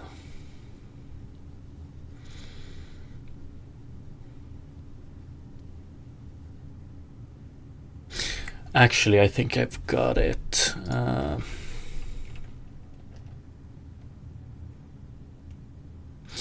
do I?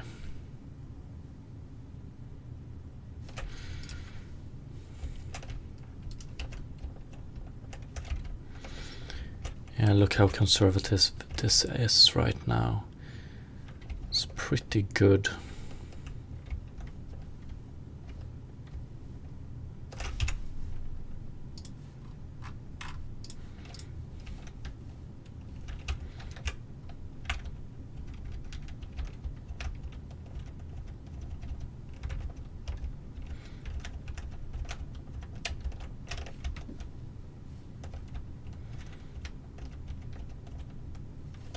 Look at this.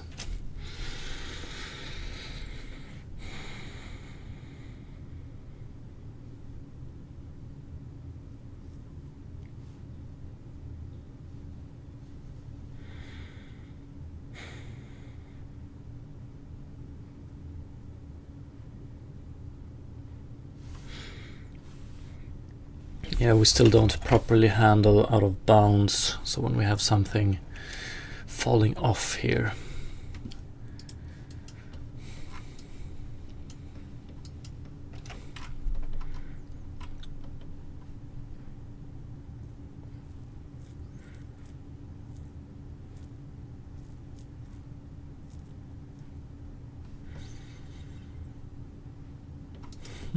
Yeah. Okay.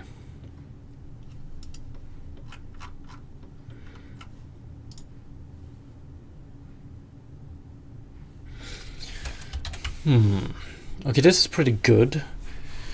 I feel like I really need to define the exact data we want to send in right now before we continue.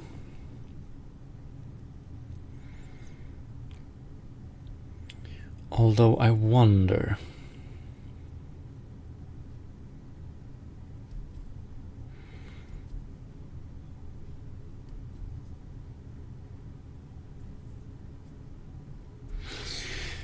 Could.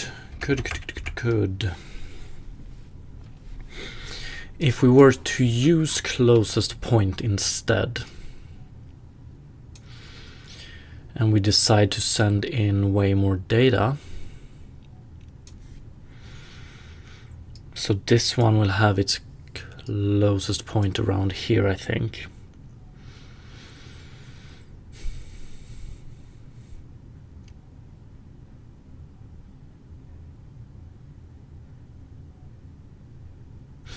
Or actually, we could do this example.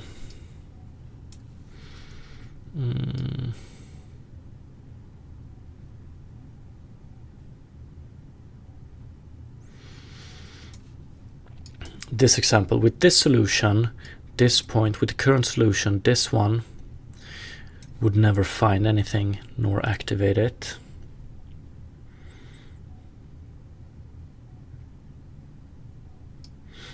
This one would find, closest point would find this point.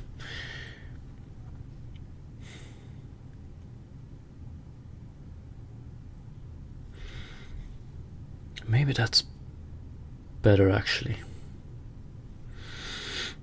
Yo, what's up, Amina Pro? I'm good, I'm good. How about you?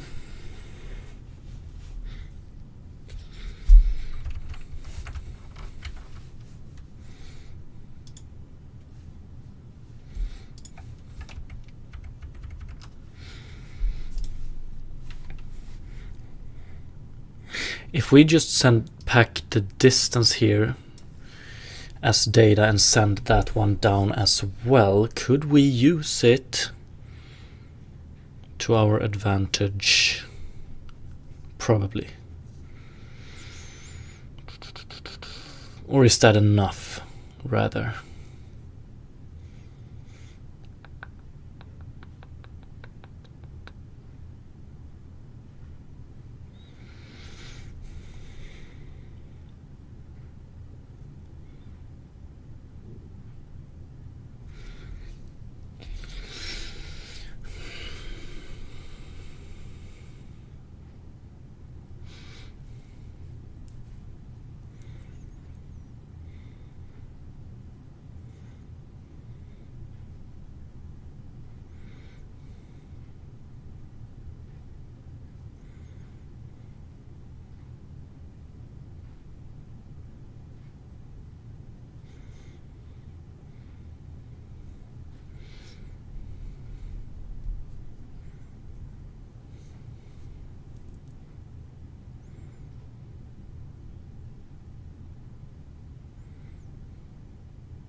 Okay, when it comes to things we want to pack into our activity texture, fuck, do we want to pack into height? I think we want to have height.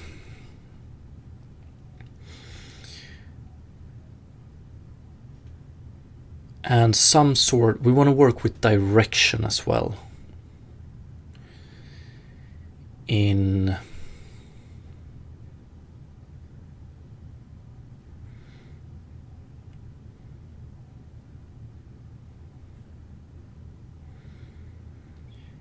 the shader. Direction we could probably calculate using neighboring points, or we could send in a float value representing the dot product in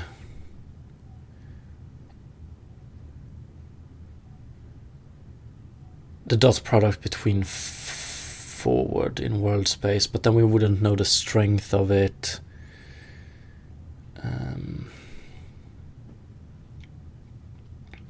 Oh yeah, we could. Yeah, if we send in a float value, we could probably pack strength into it as well.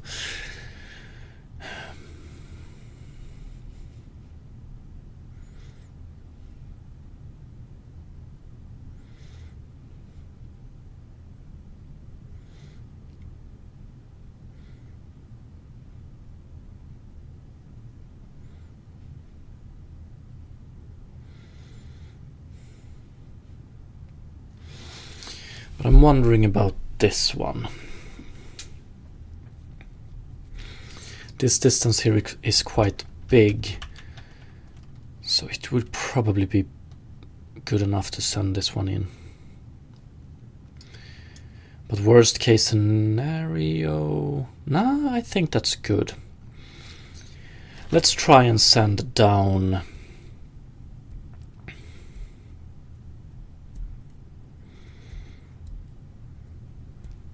height as well.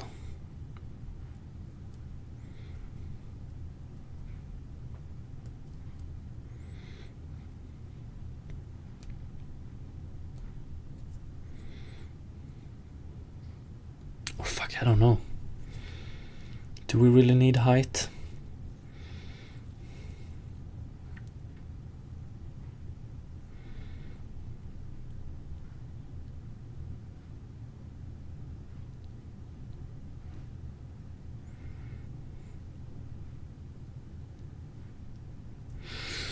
I would like to have height because we want to compare it to the water height or the snow height. Yeah.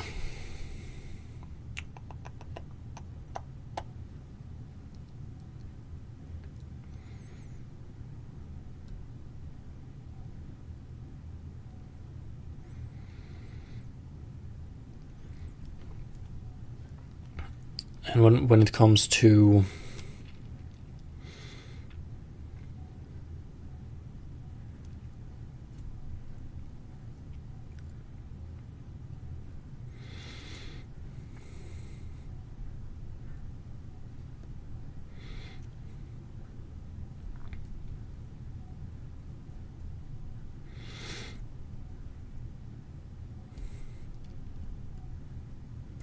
now, in that case, we would probably like to have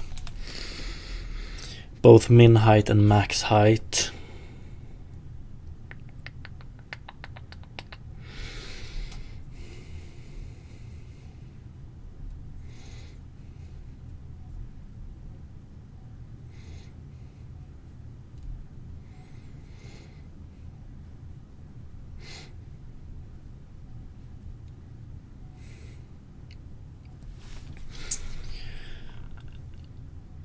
Okay, let's not be too careful what kind of data we send in right now. We can worry about that later on. So let's send in more data than we might end up needing for now, and hopefully we can scale it down eventually. So one sec.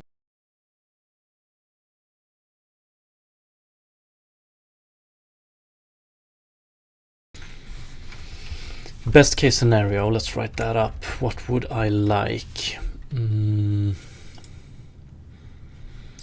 I would want, let's see here.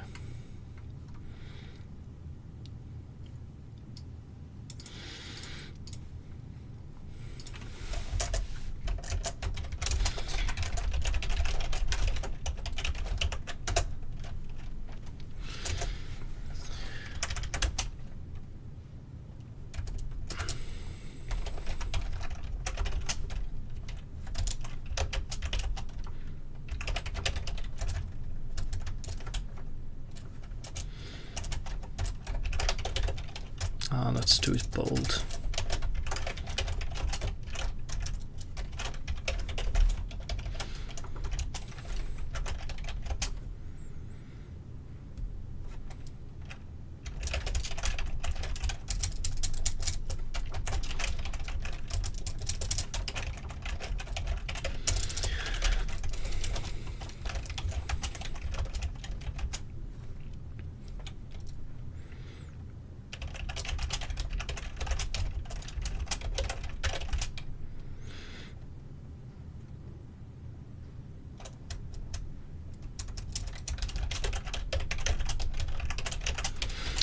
Basically like that. I just want to get a summary like this real quick because I want to do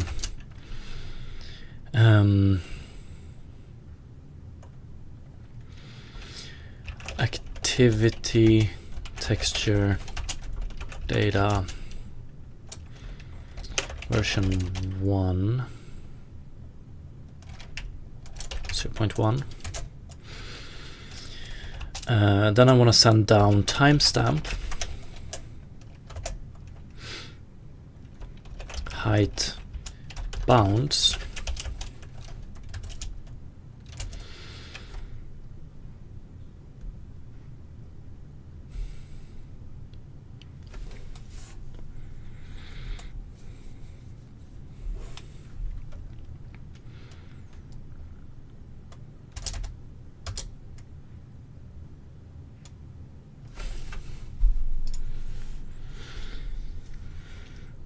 and then we also want to represent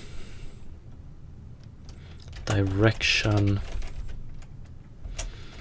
and direction strength. I think these are we can do pretty cool stuff with these 4.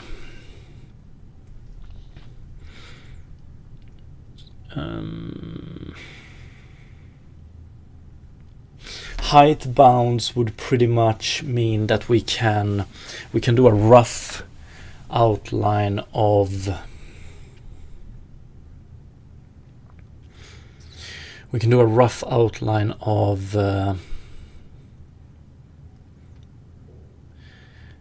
representing this object in a 3D space, so a pretty rough voxel based outline.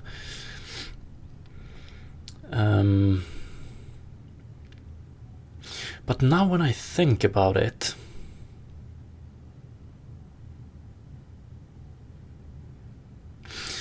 we don't need height bounds. We could probably do just max height or something like that.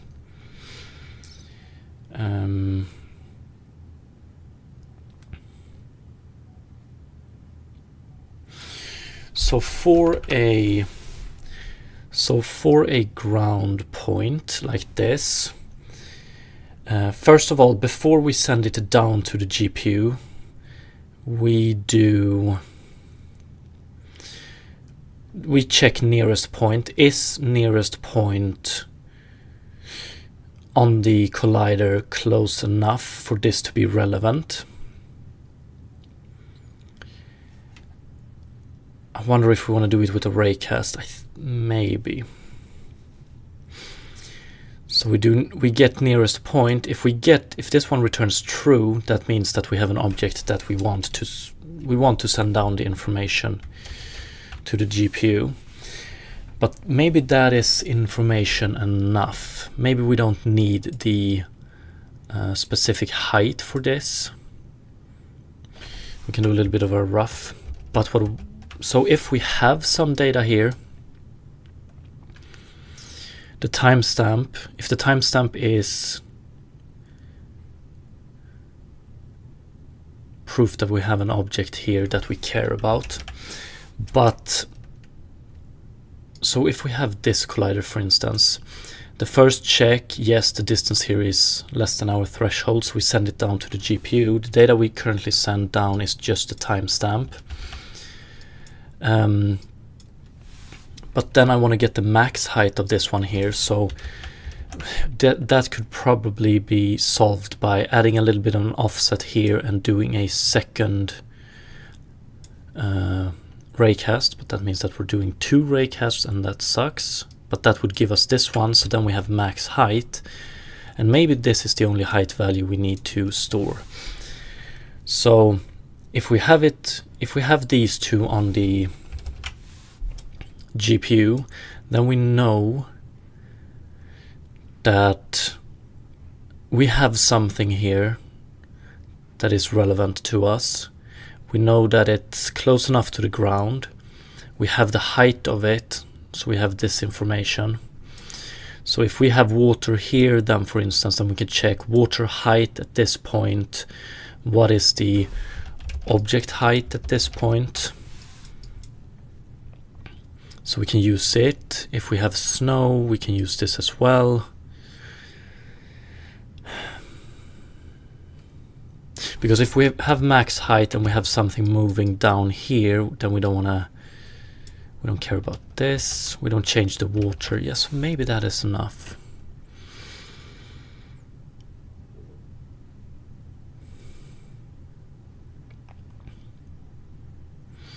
But then on the GPU, when we send down this data, or when we set this data, we need to compare.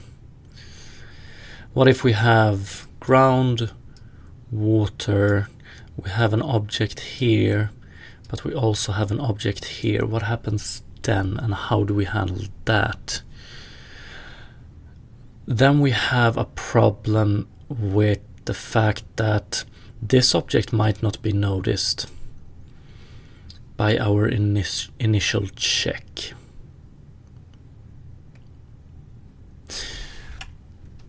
That's one problem. So that's why we might need to have lowest as well.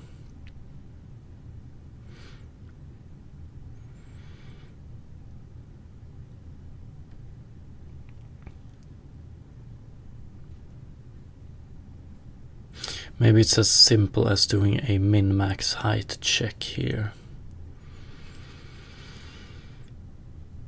Because we want to send in this as well.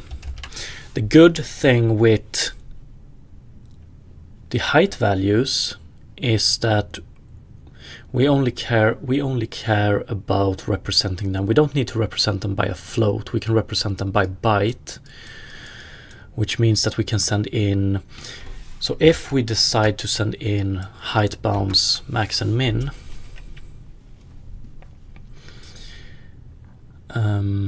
we can probably do it as bytes, which means that, so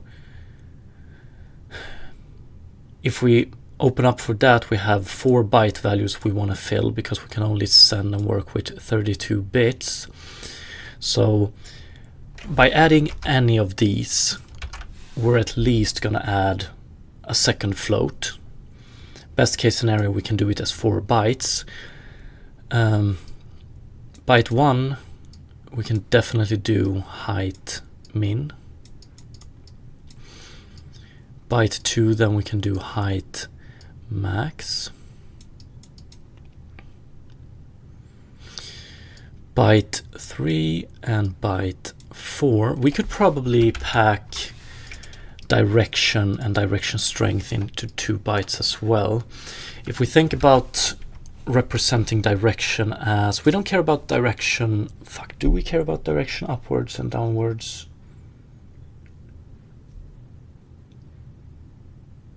No, maybe not. We could do some extra cool effects with it, but I think we're fine without it. So basically we could pack direction as a byte.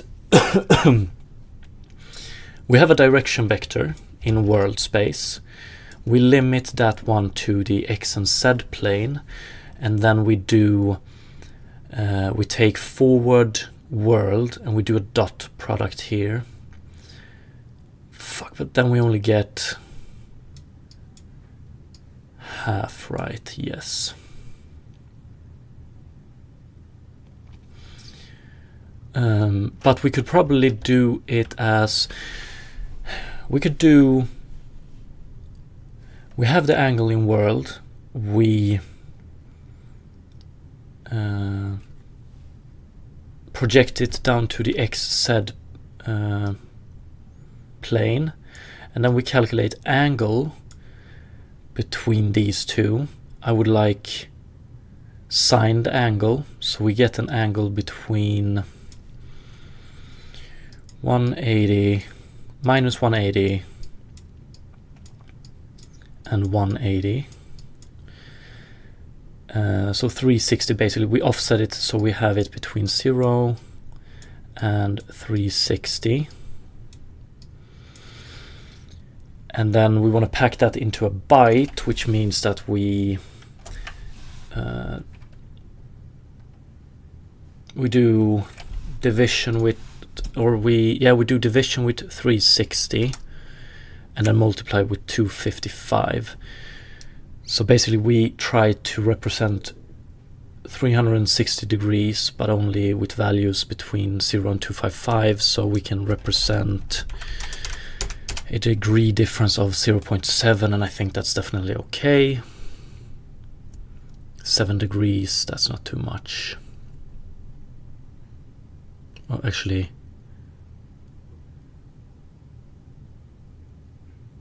am I doing this correct? 256, 360 divided by 256, 1.4 degrees. So we have steps of 1.4 degrees. That is enough to make pretty much anything.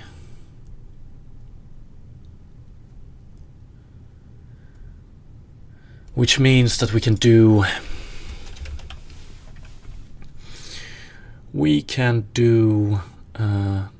direction here in byte 3, And in byte 4 we can do direction strength. And then we have quite a lot of control of how we represent this strength. It doesn't really matter. We can represent strength values, or 256 different strength values. That's more than okay. Above a certain limit of strength, we don't care about it. We just set it at max, and below, yeah. So we can do strength here maybe. So that means in total we would be sending down 2 floats per terrain point, and that's only for our activity texture. I mean, best case scenario would just be 1 float, but I'm a little bit afraid of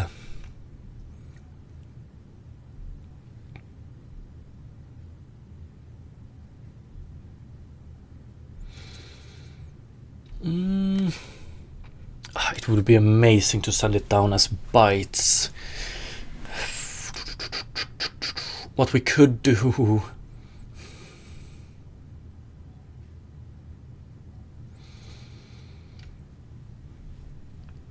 like, we could limit the timestamp to bytes probably, or we could convert the timestamp so we could fit it into a byte.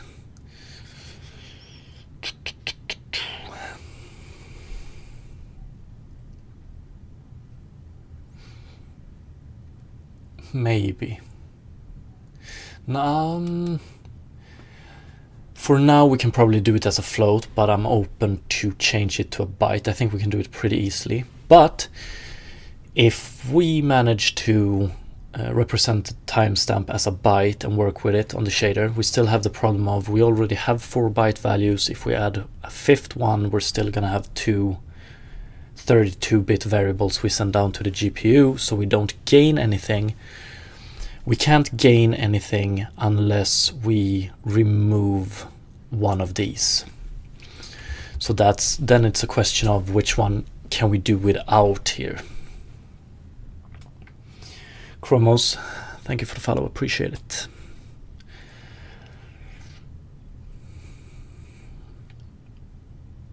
So for now, we're gonna send in 1 float and 4 bytes. But eventually, I would love to be able to just send in 32 bits. If we have the water scenario in mind, we need both min and max heights. Direction.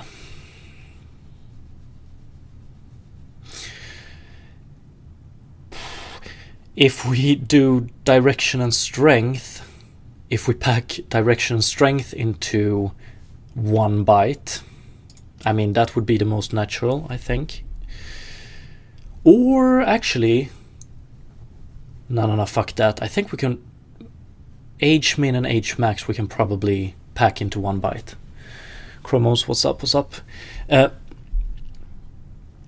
What we keep in mind as no, maybe not. Let's see here, because if we pack 2 values into a byte, what we need to keep in mind is that instead of representing it with 8 bits, we represent it with 4 bits, and we minimize the values we can represent a lot. So 8 bits, 256 different values. What do we have with 4 bits?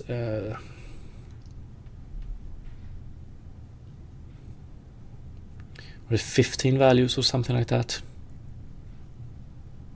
No, 30. Is it 32 values?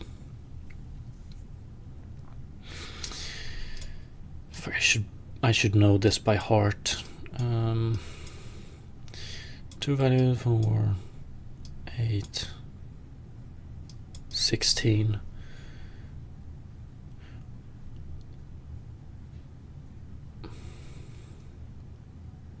We're not really.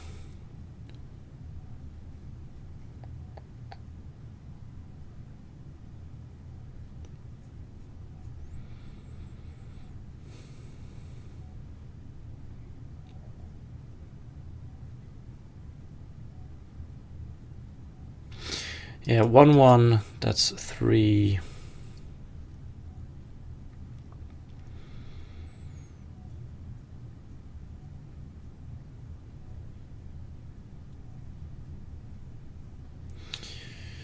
Let's see here. Yeah, what do we have? 1, 2, 4, 8. So we have 12, 14, 15. So 16 different values. 16 different values. 360 divided by 16, 22. Yeah, for direction we don't want to go lower than 8 bits. Chromos looks a bit like physics. It's a little bit physics, but mostly just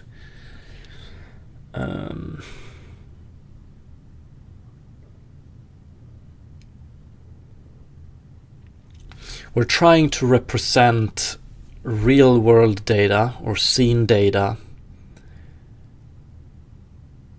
with as few variables as possible, pretty much.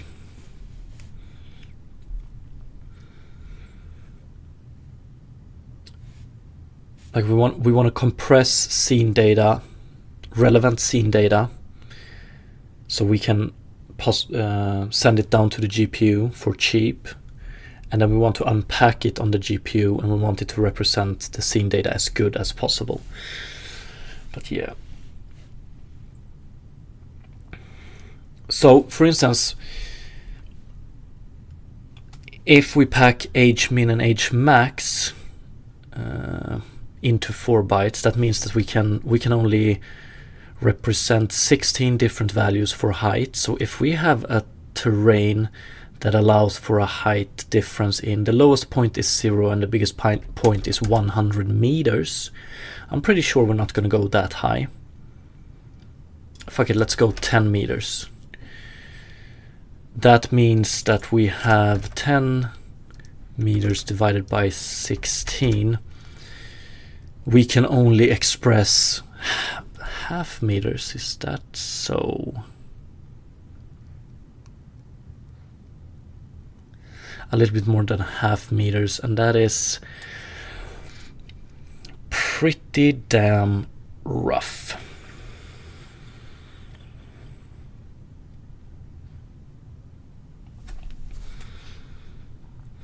But we could also decide to store it in a non-linear fashion, so we have smaller steps in the beginning, bigger steps eventually. But yeah.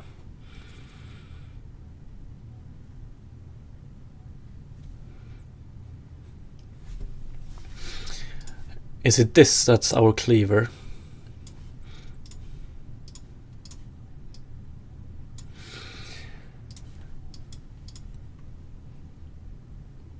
Chromos, can you store the difference from one to the next? Not entirely sure what you mean. But the idea is that we store a timestamp as well, and that is hopefully the only thing we need to need for our temporal effects, basically.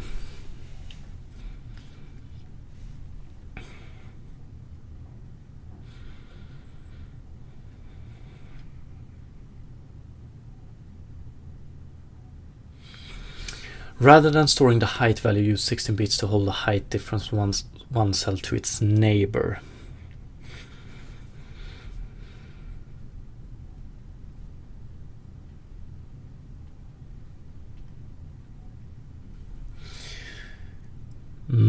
I both like and dislike this one. It could be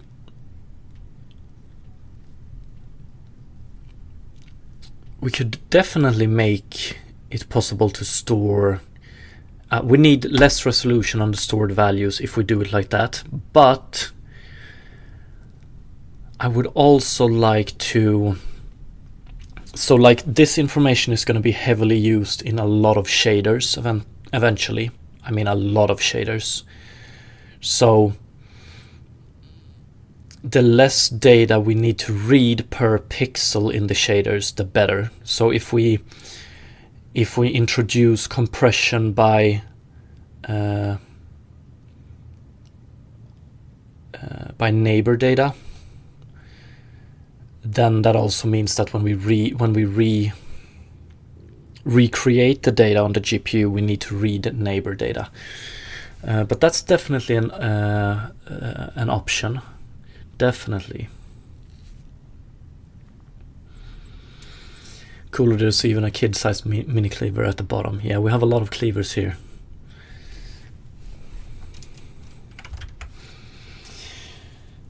But yes.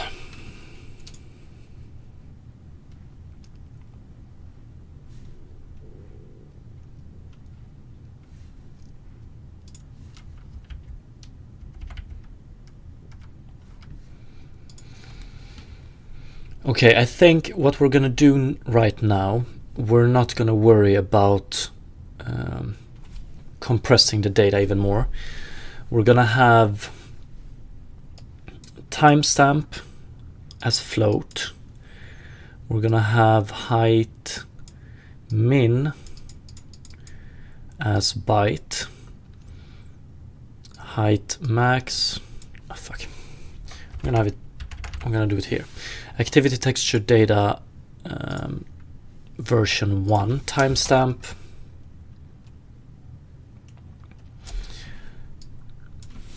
Height min, height max. And we're gonna do it like this. Float byte. Fuck it, let's do it like this.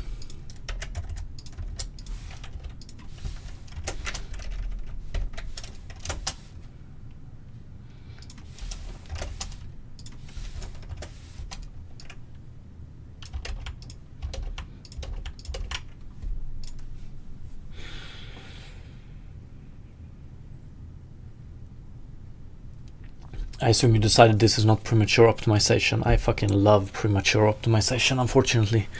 But yeah, somewhere I have to draw a line. So I think we're gonna do it like this. Timestamp, so float byte, byte, byte, byte. Which means that we're working with 64 bits, which we split up into two different values of 32 bits each.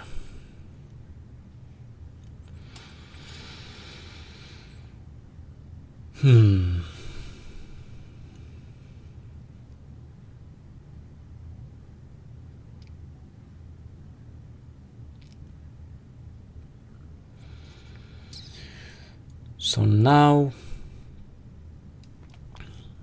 to the question of my code base concerning this is already a little bit dirty. I have this dream that we can make this one extremely general or generalized, but I don't think that's the case. It's always going to be a little bit ugly if we do. So I'm thinking of implementing it extremely specific. So we have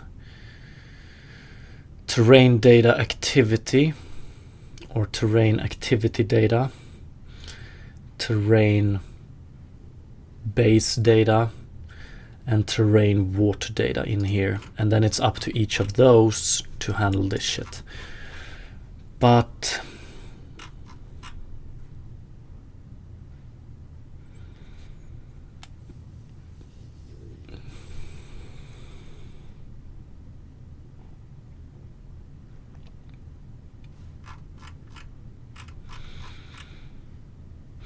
because I would like to, I think the most optimized way to do it, so pretty much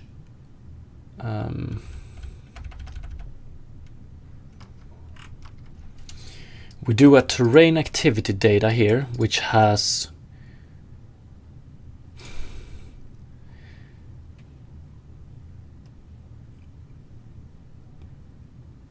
or can we do it like this? Yeah, we can, I think.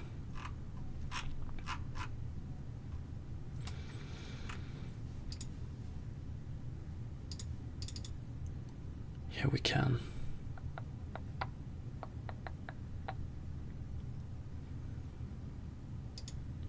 Compute buffer.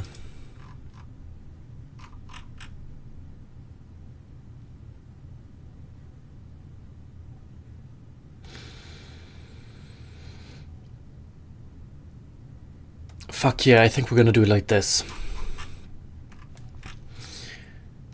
We have a terrain activity data.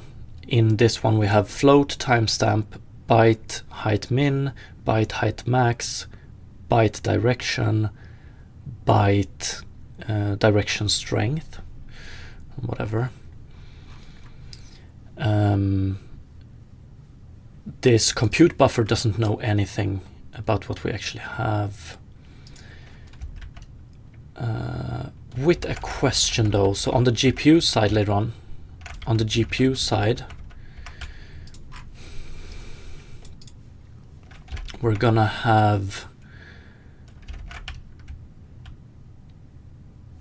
uint.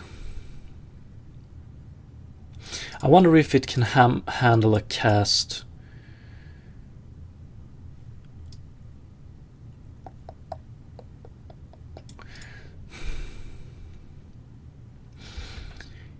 Yeah, so what I'm thinking of doing is in terrain activity on the GPU, here we have a structured buffer, but we have it as structured buffer float 2. So we have 2 float values. The first float value we just unpack like this. It's just a float. The second float value we actually unpack like this. But the bits shouldn't be corrupted in any way by doing it like that, right? Fuck it, let's try. Chromus, so this is C# with Unity as the engine, hell yeah.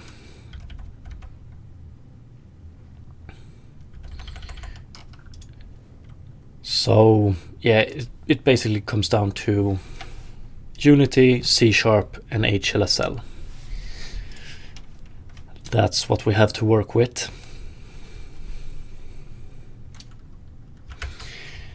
And right now we're doing a... I keep referring to it as an activity texture. I kind of like the name, but I don't know how widespread it is. But it's basically this. We just want to keep track of how objects move, when they move, and stuff like that on the terrain. That's basically it. So that's what we're working with. Right now we're just doing it, it's very binary. Either we have some object on this terrain point or we don't. We're a little bit too conservative here, that's why we didn't get anything for the legs here, but yeah. So now instead of just sending down timestamp, I want to send down some extra information. And that information being this. So we're gonna double the amount of data we send down from the CPU to the GPU. Should be okay, I reckon.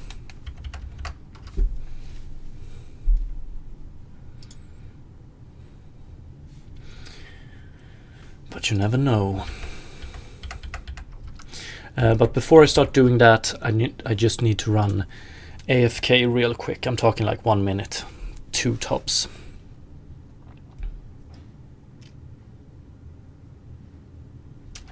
So I'll be right back real quick.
Okay, back. Let's do this. So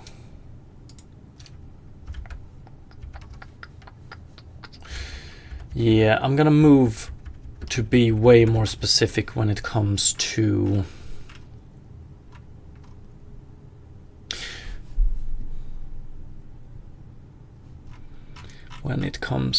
terrain data.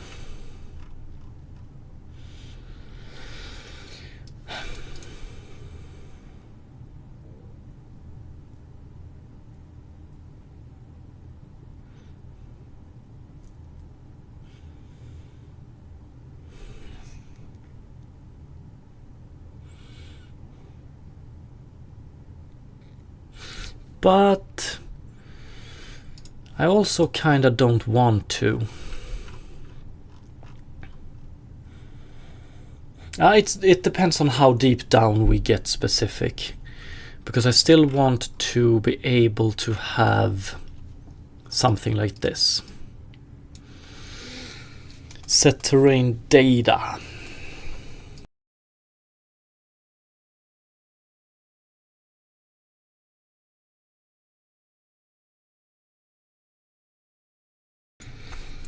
But I think we're okay. If we take a look at the timestamp data currently, timestamp data, maybe that should just be the timestamp when we last changed the data. So fuck yeah, I think we can do it like this. Ooh, terrain data.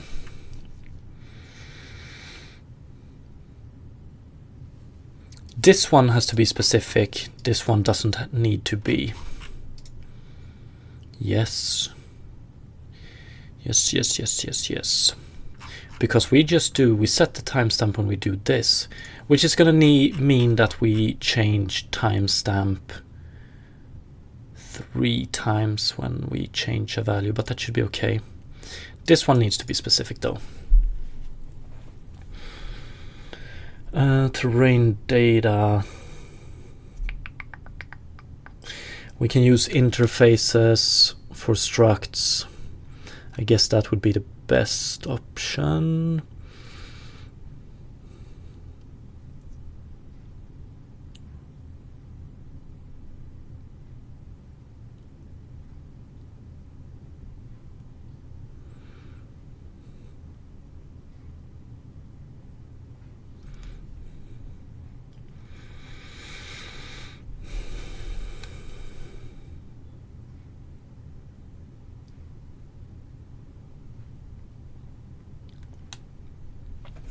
Would actually probably like to have, then we're back to the question of using abstract classes and sub abstract structs.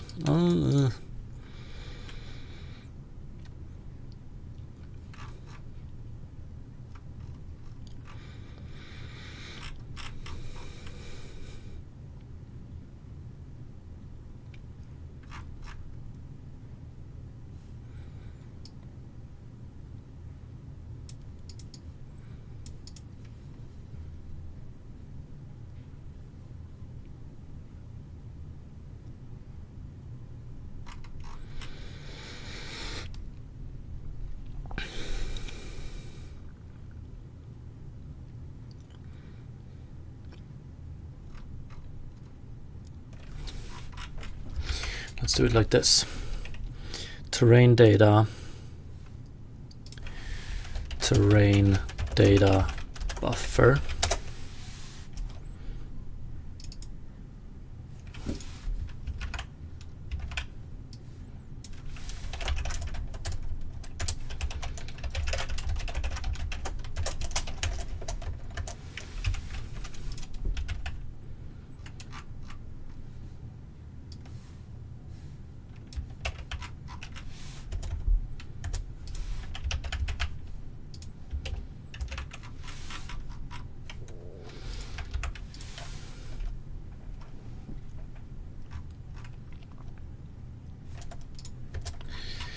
So it's basically this one we want to change out. So terrain data here, we want this one to be This one shouldn't really know anything about this one except for we should be able to do this.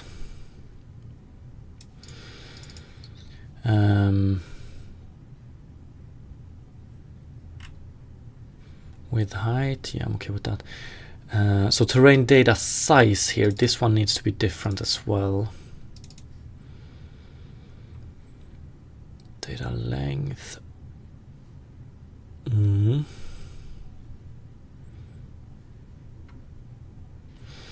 Set value here, yeah, we're gonna terrain data.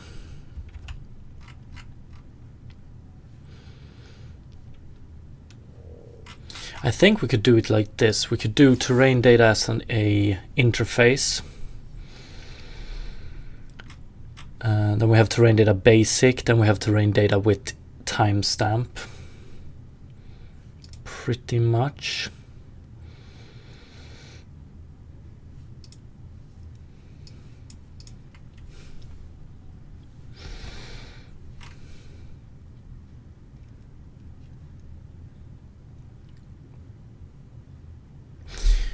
But let's see. C# polymorphism on struct.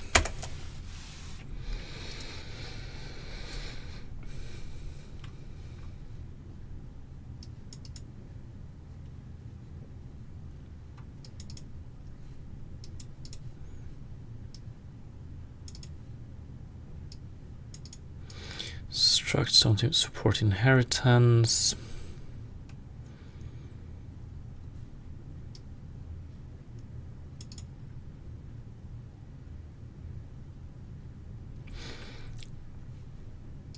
Yeah, but if they support interface, probably want to do it with an interface either way.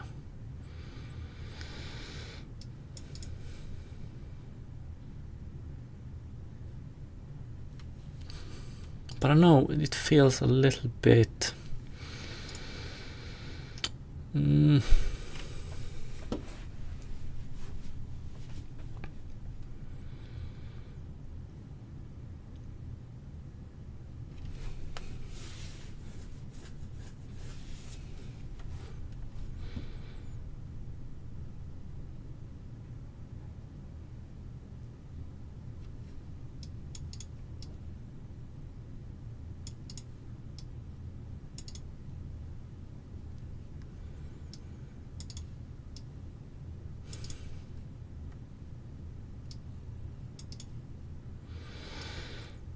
Yeah.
Fuck it. I'll just go with interface for now.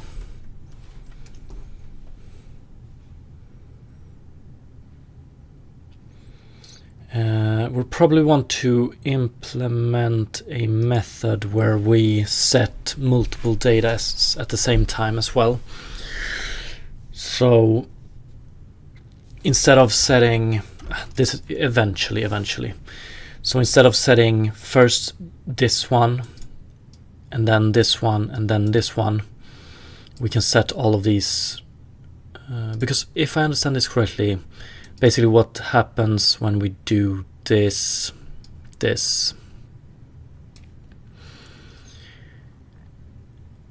that we create a whole new terrain data. So if we rely more on the constructor, we get away from that fact. But yeah, that's eventually we're going to do that. So I wonder if we want to do it like this. C# script I terrain data.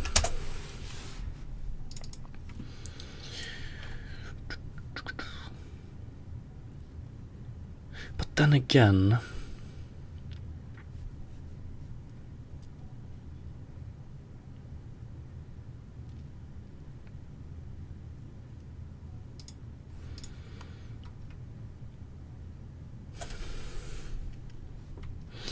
when we instantiate here, we want to instantiate it with the correct data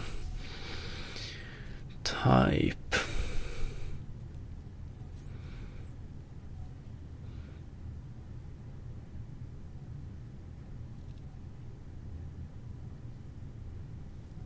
I mean, we could just include a boolean here. If we want a timestamp, we do a terrain data with timestamp. If we don't, we just do a terrain data basic.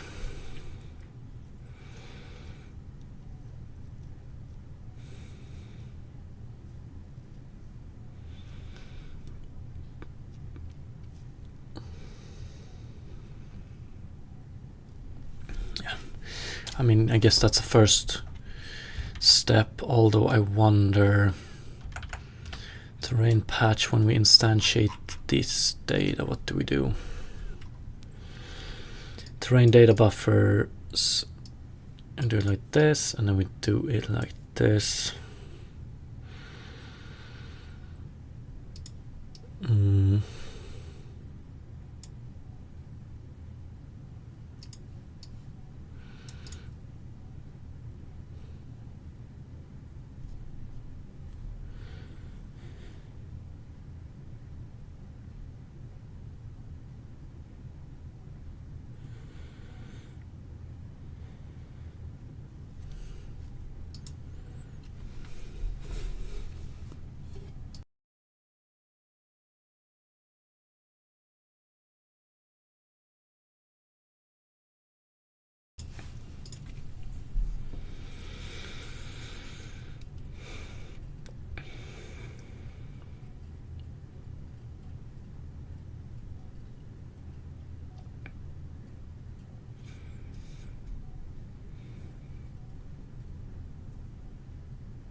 Terrain data type already has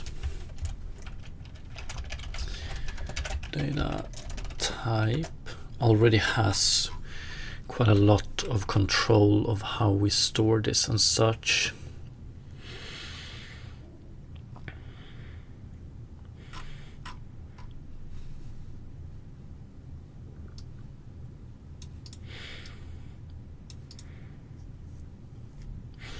I want to change this order eventually as well.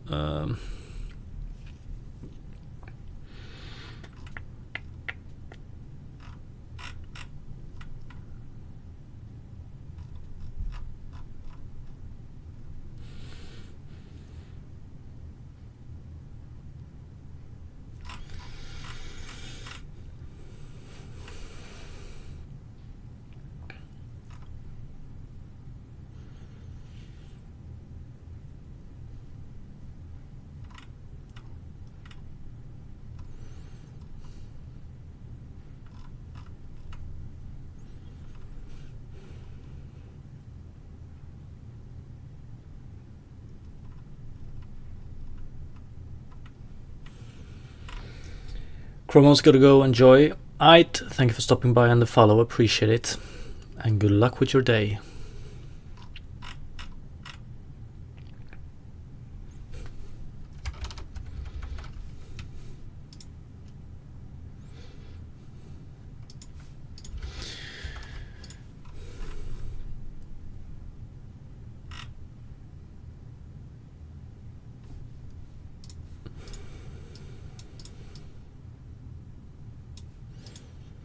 Yeah, we can probably do it like this. Buffer index.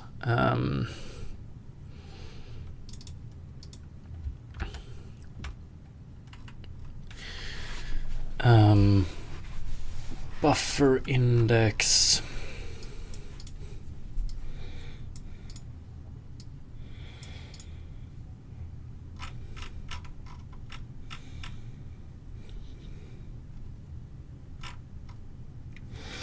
So we're not gonna have one of these.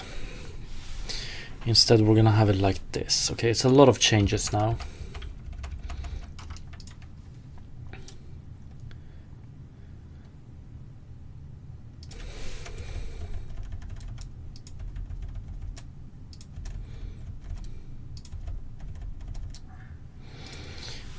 Activity height min,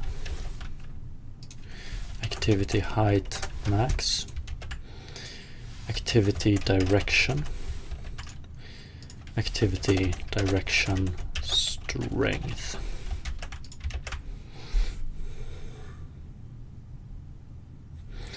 Or just activity intensity.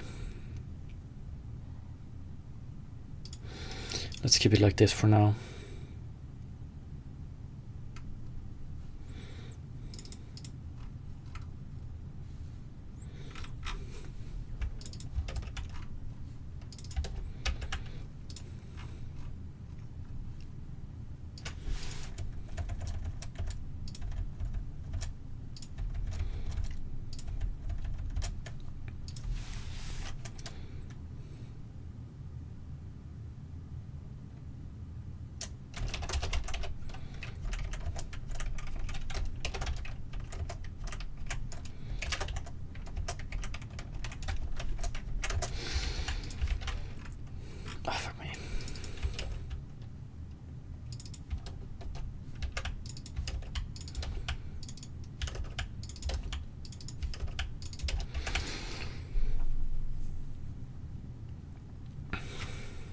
What we could do is we could have something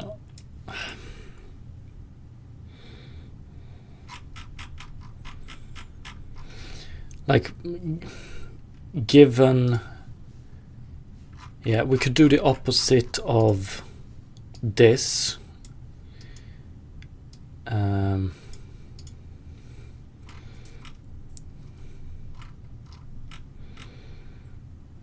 And then have a method that is needs timestamp, returns true for certain types. I don't know.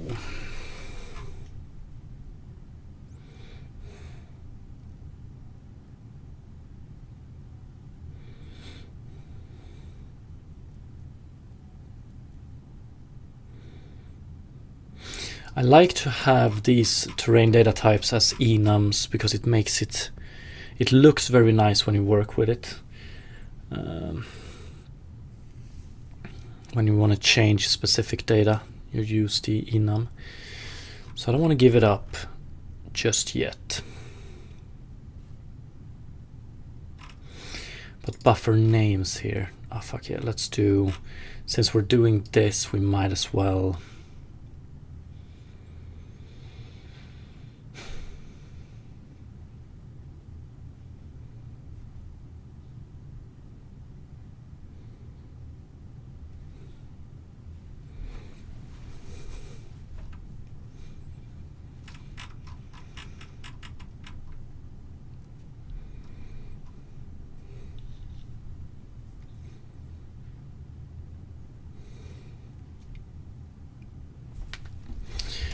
Pretty much what I want to do is I want to communicate here when we create the data buffers. I want to be able to communicate that some of them should be created with a timestamp variable as well.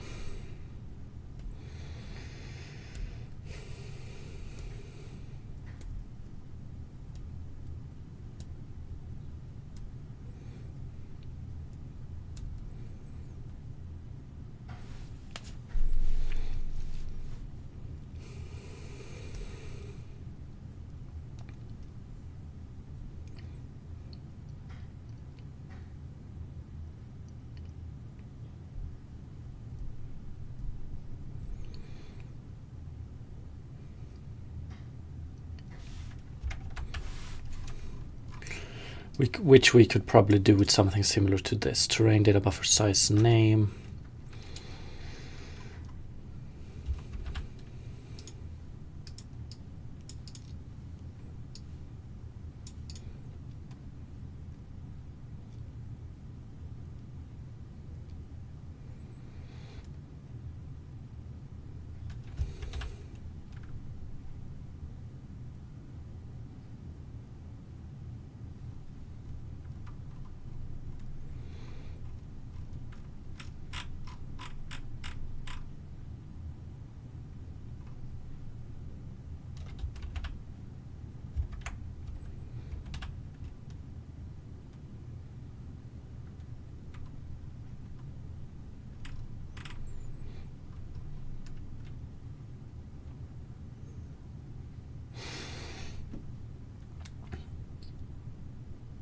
Let's do this first of all. iTerrain data.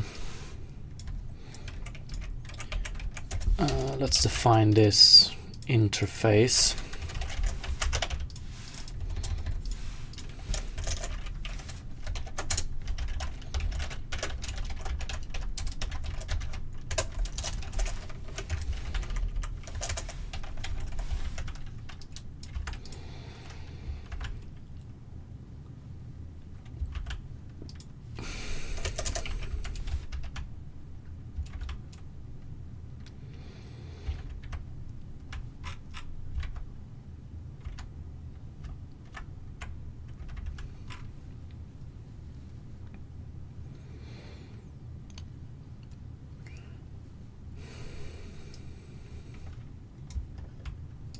So it's pretty much this.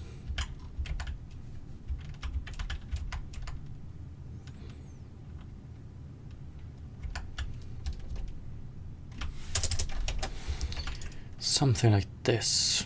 Can we do this?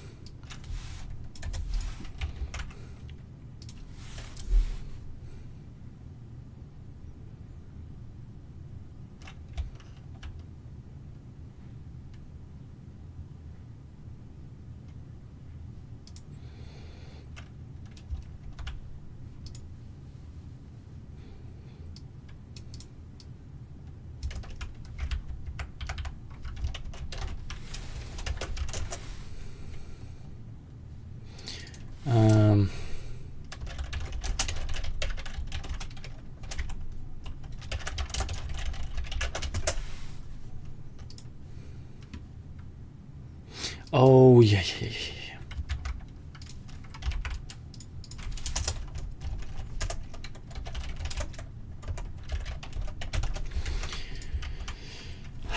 But is this the only thing that's gonna differ them for now?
I'm not too sure how much I like this solution, but it would look like, let's see here, iTerrain data.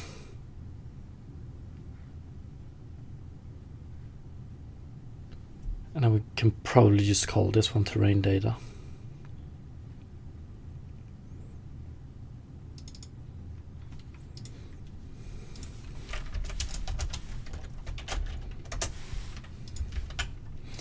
Not a big fan of that, but, and then we do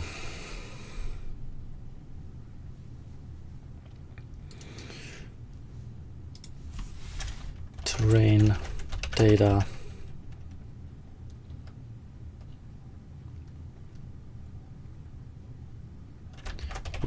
timestamp.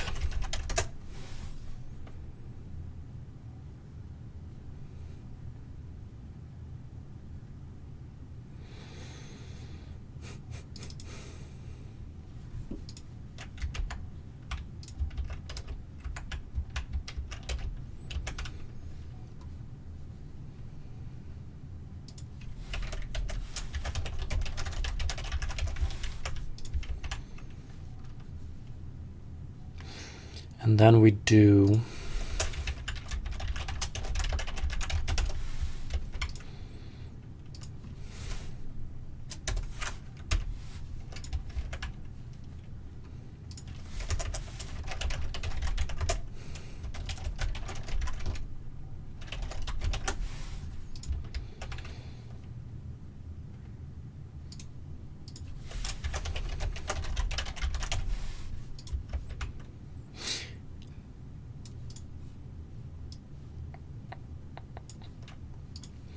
do we want to have... it's probably okay.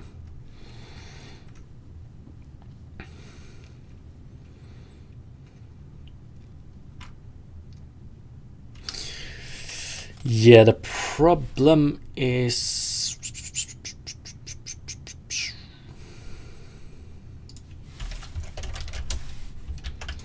public float timestamp. When we set this data, or actually public float timestamp get private set.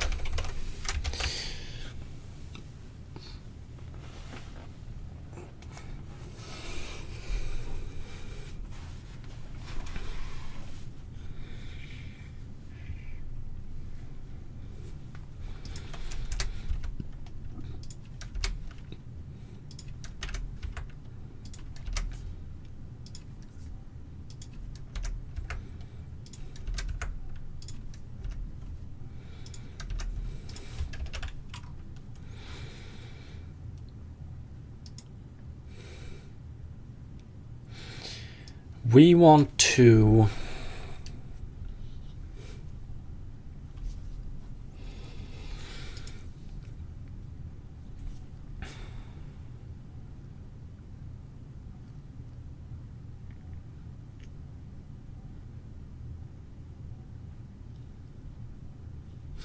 let's just do it like this for now.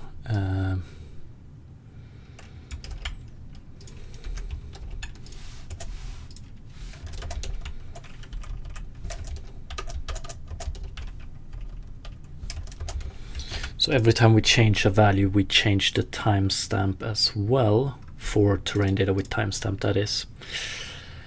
I don't know. Terrain data buffer bool with timestamp, false by default.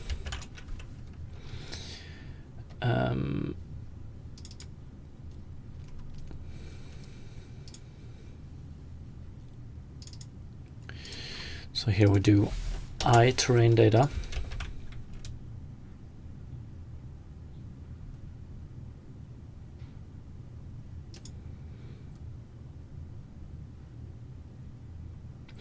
Which I thought we should be able to do.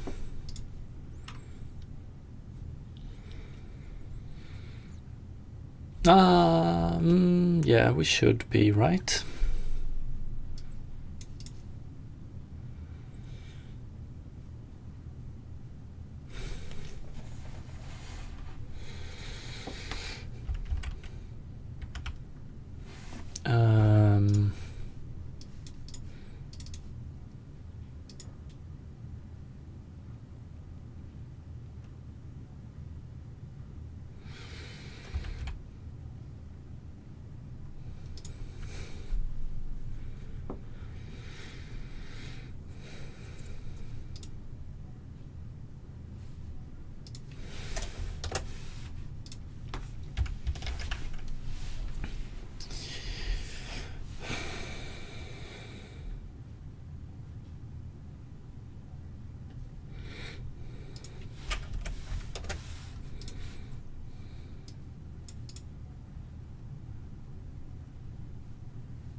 Fuck, if we yeah, timestamps equal to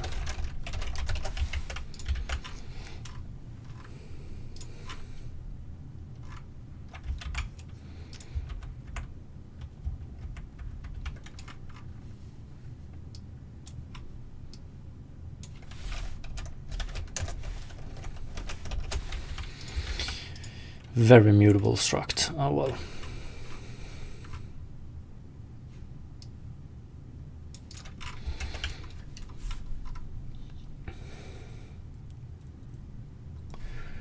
iTrain data compute buffer. We want to fix this one as well. I think this is the only one we have left.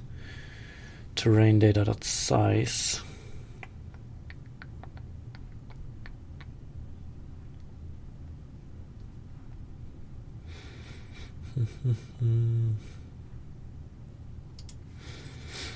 How will this actually work?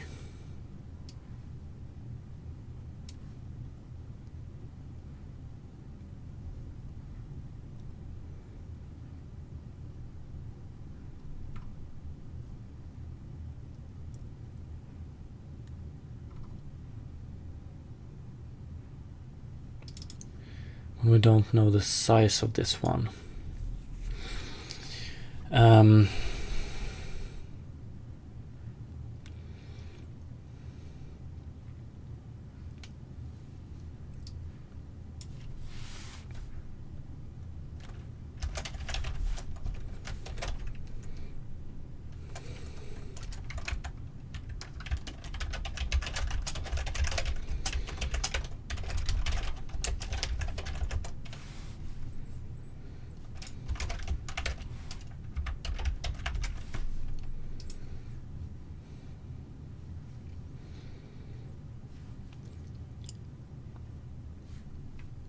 Shouldn't we have array? This worries me actually. If we create an array,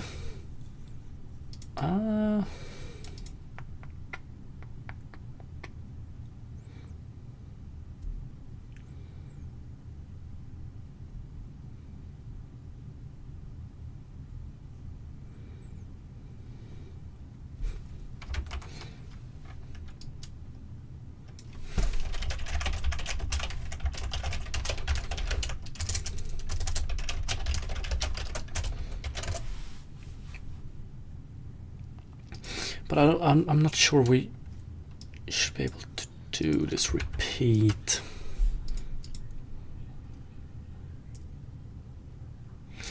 Maybe.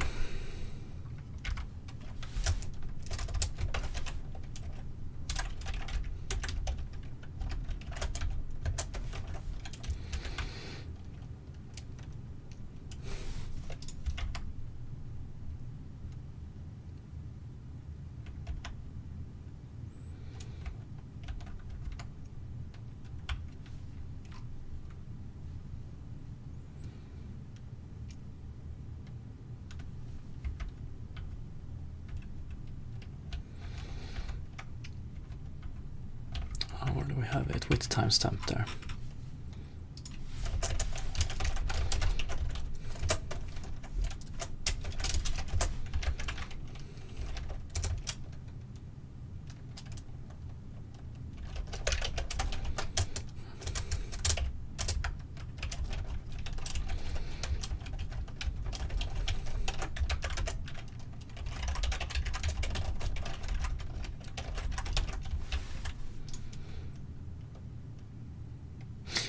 Oh.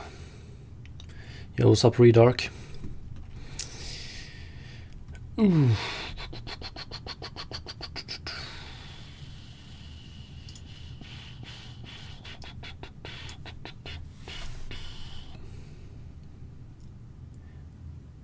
Very sensitive microphone. Yeah, we might need to work on that one.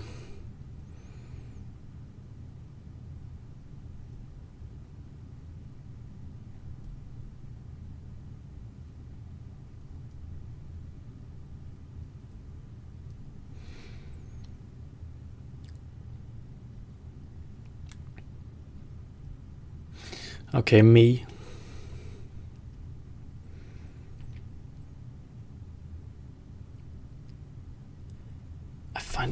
very weird, but let's go with... What happens if we do terrain buffer repeat?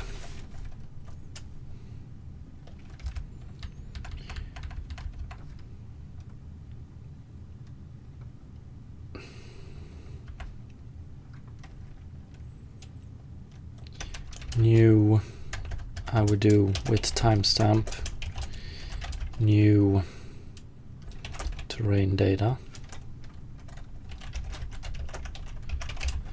Otherwise, actually, with timestamp, otherwise, new terrain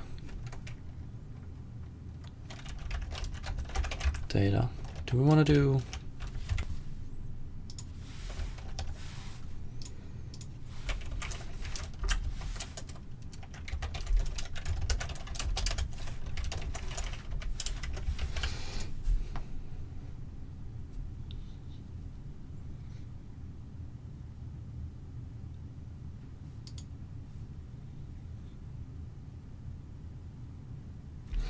Redark, how is the experience using VS Code with Unity? I like it. I have no complaints whatsoever.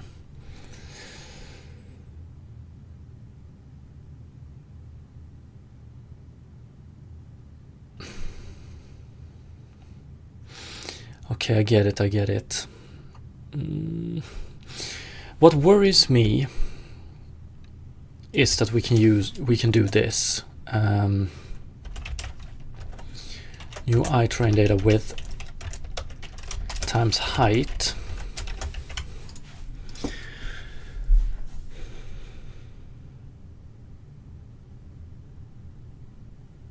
It shouldn't worry me. The only thing is that our structs are value types. Wouldn't this one need to know?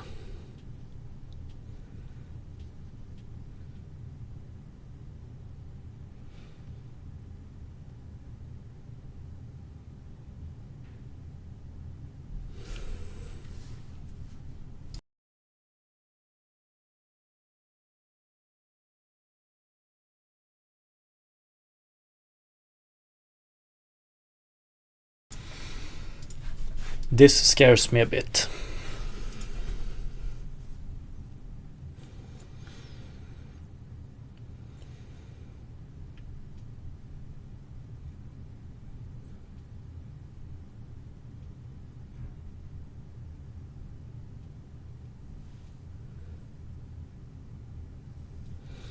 Redark, your project seems very big already. How long have you been working on this? Yeah, it's quite big. 3 years, I think.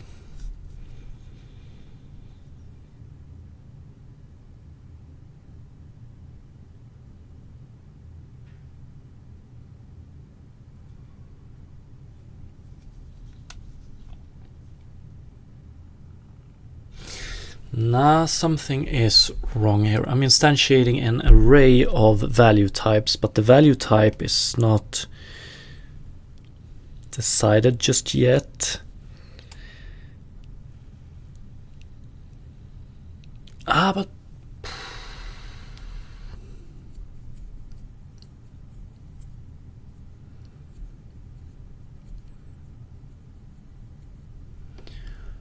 how is that possible? Is this an update or is it not released? No, it's far from released.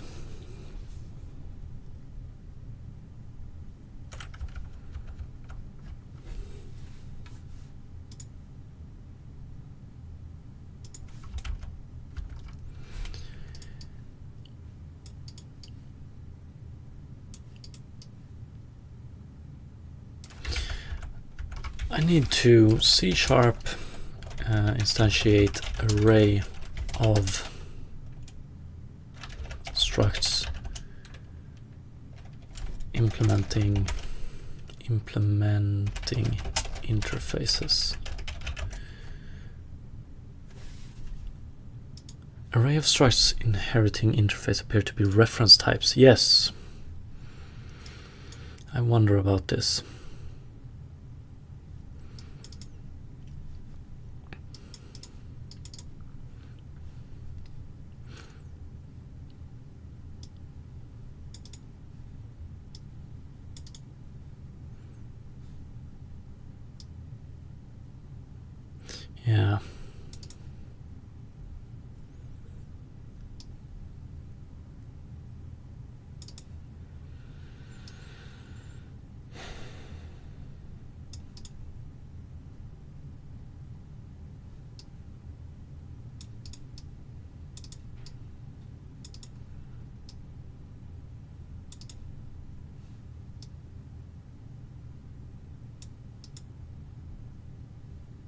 Yeah. Maybe it's time to move away from this solution. Interfaced structs, yeah, it doesn't feel too great.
It's annoying because I think this would be a perfect place to abstract it pretty much. Terrain data buffer functionality isn't going to change that much depending on if we have a terrain data or terrain data with timestamp. It's pretty much only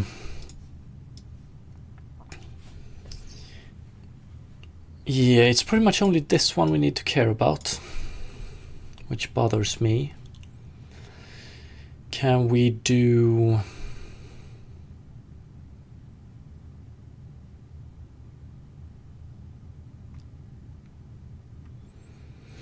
I mean, we could probably do terrain data buffer, terrain data, something like this. Fuck. That's what we want to do, isn't it?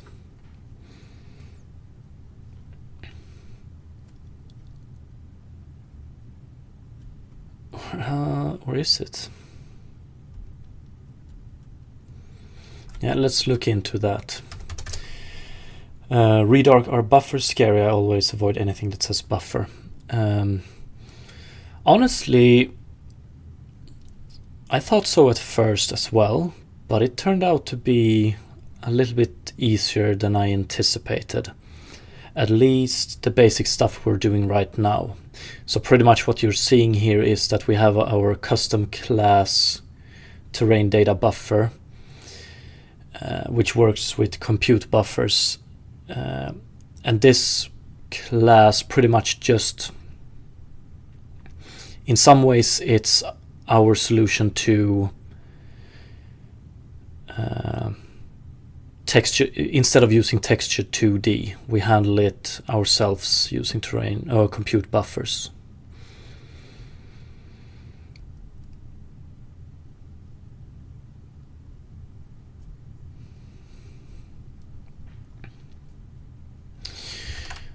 Let's take a look. This is probably, it's been a while, but let's see, C#, what is the term for it? T-types. Generic type parameters.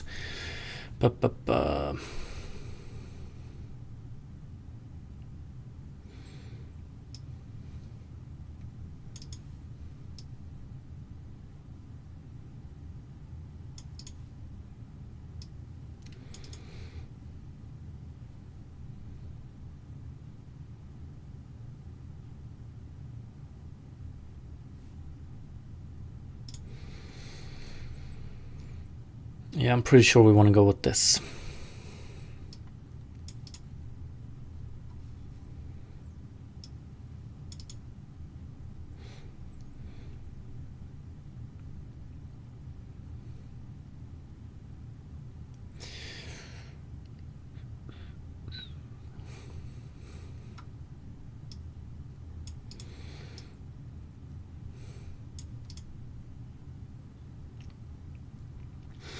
Did you make most scripts yourself then? Yes, Redark, I think. Yeah, pretty much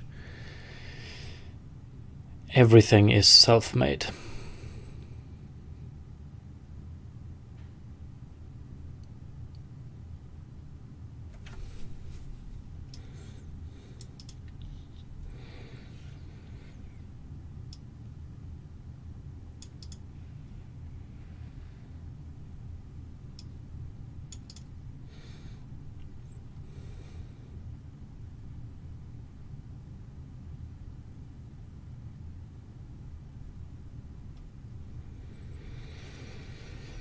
But I wonder, in this case, wouldn't we need to make our type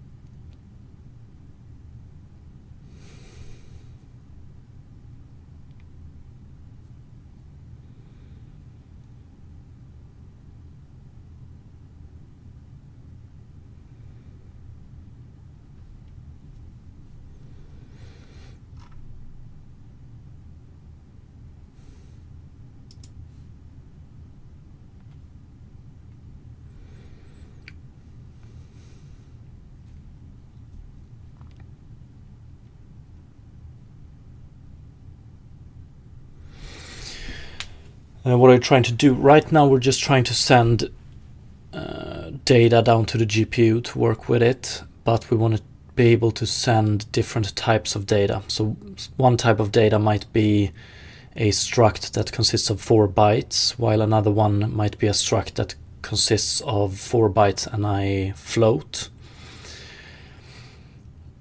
And I just want to push the difference between them as low as I can, or make the code as generic as possible. So when we're high up,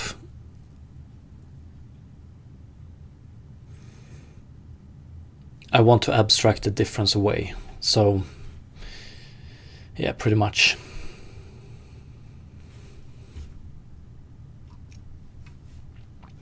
But what constraints do we have on T here?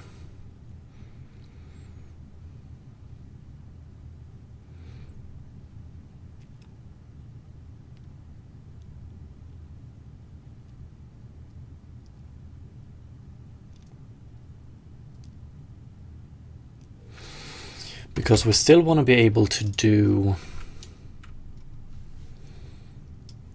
t.clear.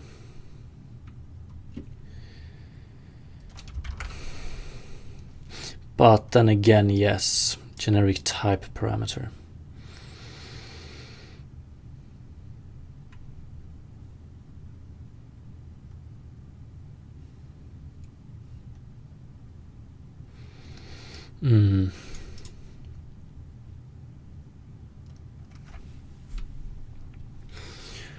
Honestly, I don't even know if this is possible.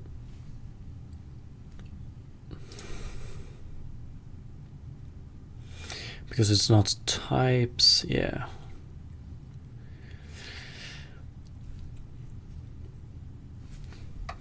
Yeah, so Redark, let me try and explain here. So basically we have terrain data, 4 bytes. We have terrain data with timestamp, 4 bytes and a float. This is pretty much the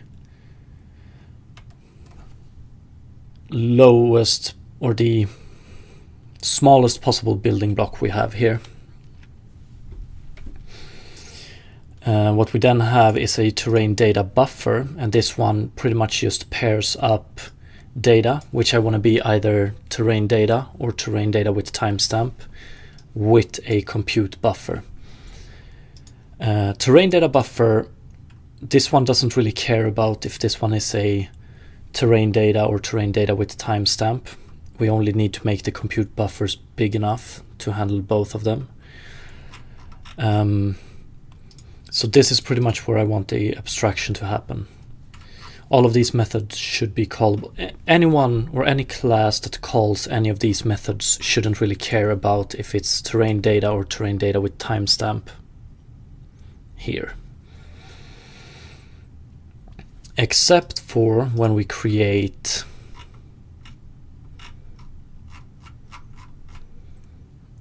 create it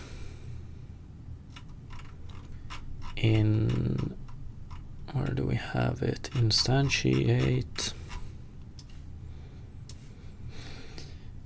terrain patch here actually, except for when we, or is it here?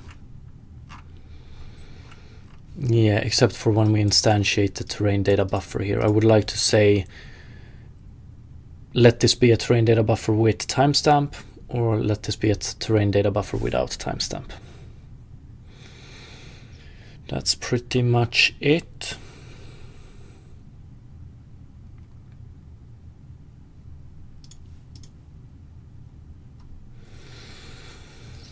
I mean, we could solve it with, as we do now, with having structs that implement interfaces, but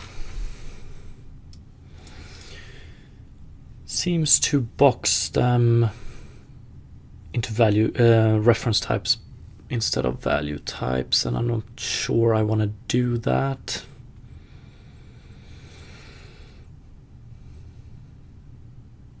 So the problem at hand is that doing it like this, if I've understood it correctly, makes this an array of reference types instead of value types.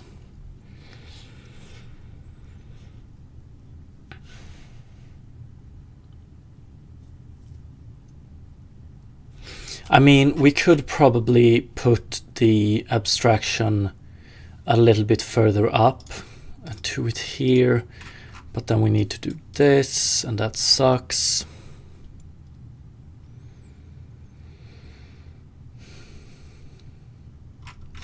Yeah, unfortunately I'm running out for on time today as well, so I'm gonna have to run.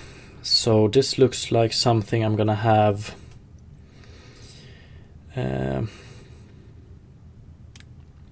this is something I'm gonna have to do. I'm gonna have to solve tomorrow, but that gives me time to research it properly. We want to keep it value types, but still add some abstraction to it. Yeah, it's weird, but still I think we got further than I thought we would today. We have a very nice binary activity texture to work with. Tomorrow we're gonna polish it even more, and I'm being optimistic here, but maybe, just maybe, we will be done with the activity texture this week, and then we can move back to water. Redarc, probably good to have a fresh mind tomorrow. Yes, indeed. So yeah, I'm gonna put an end to it here. Thank you so much for watching, everybody. I appreciate it, and have a great rest of the day. Peace.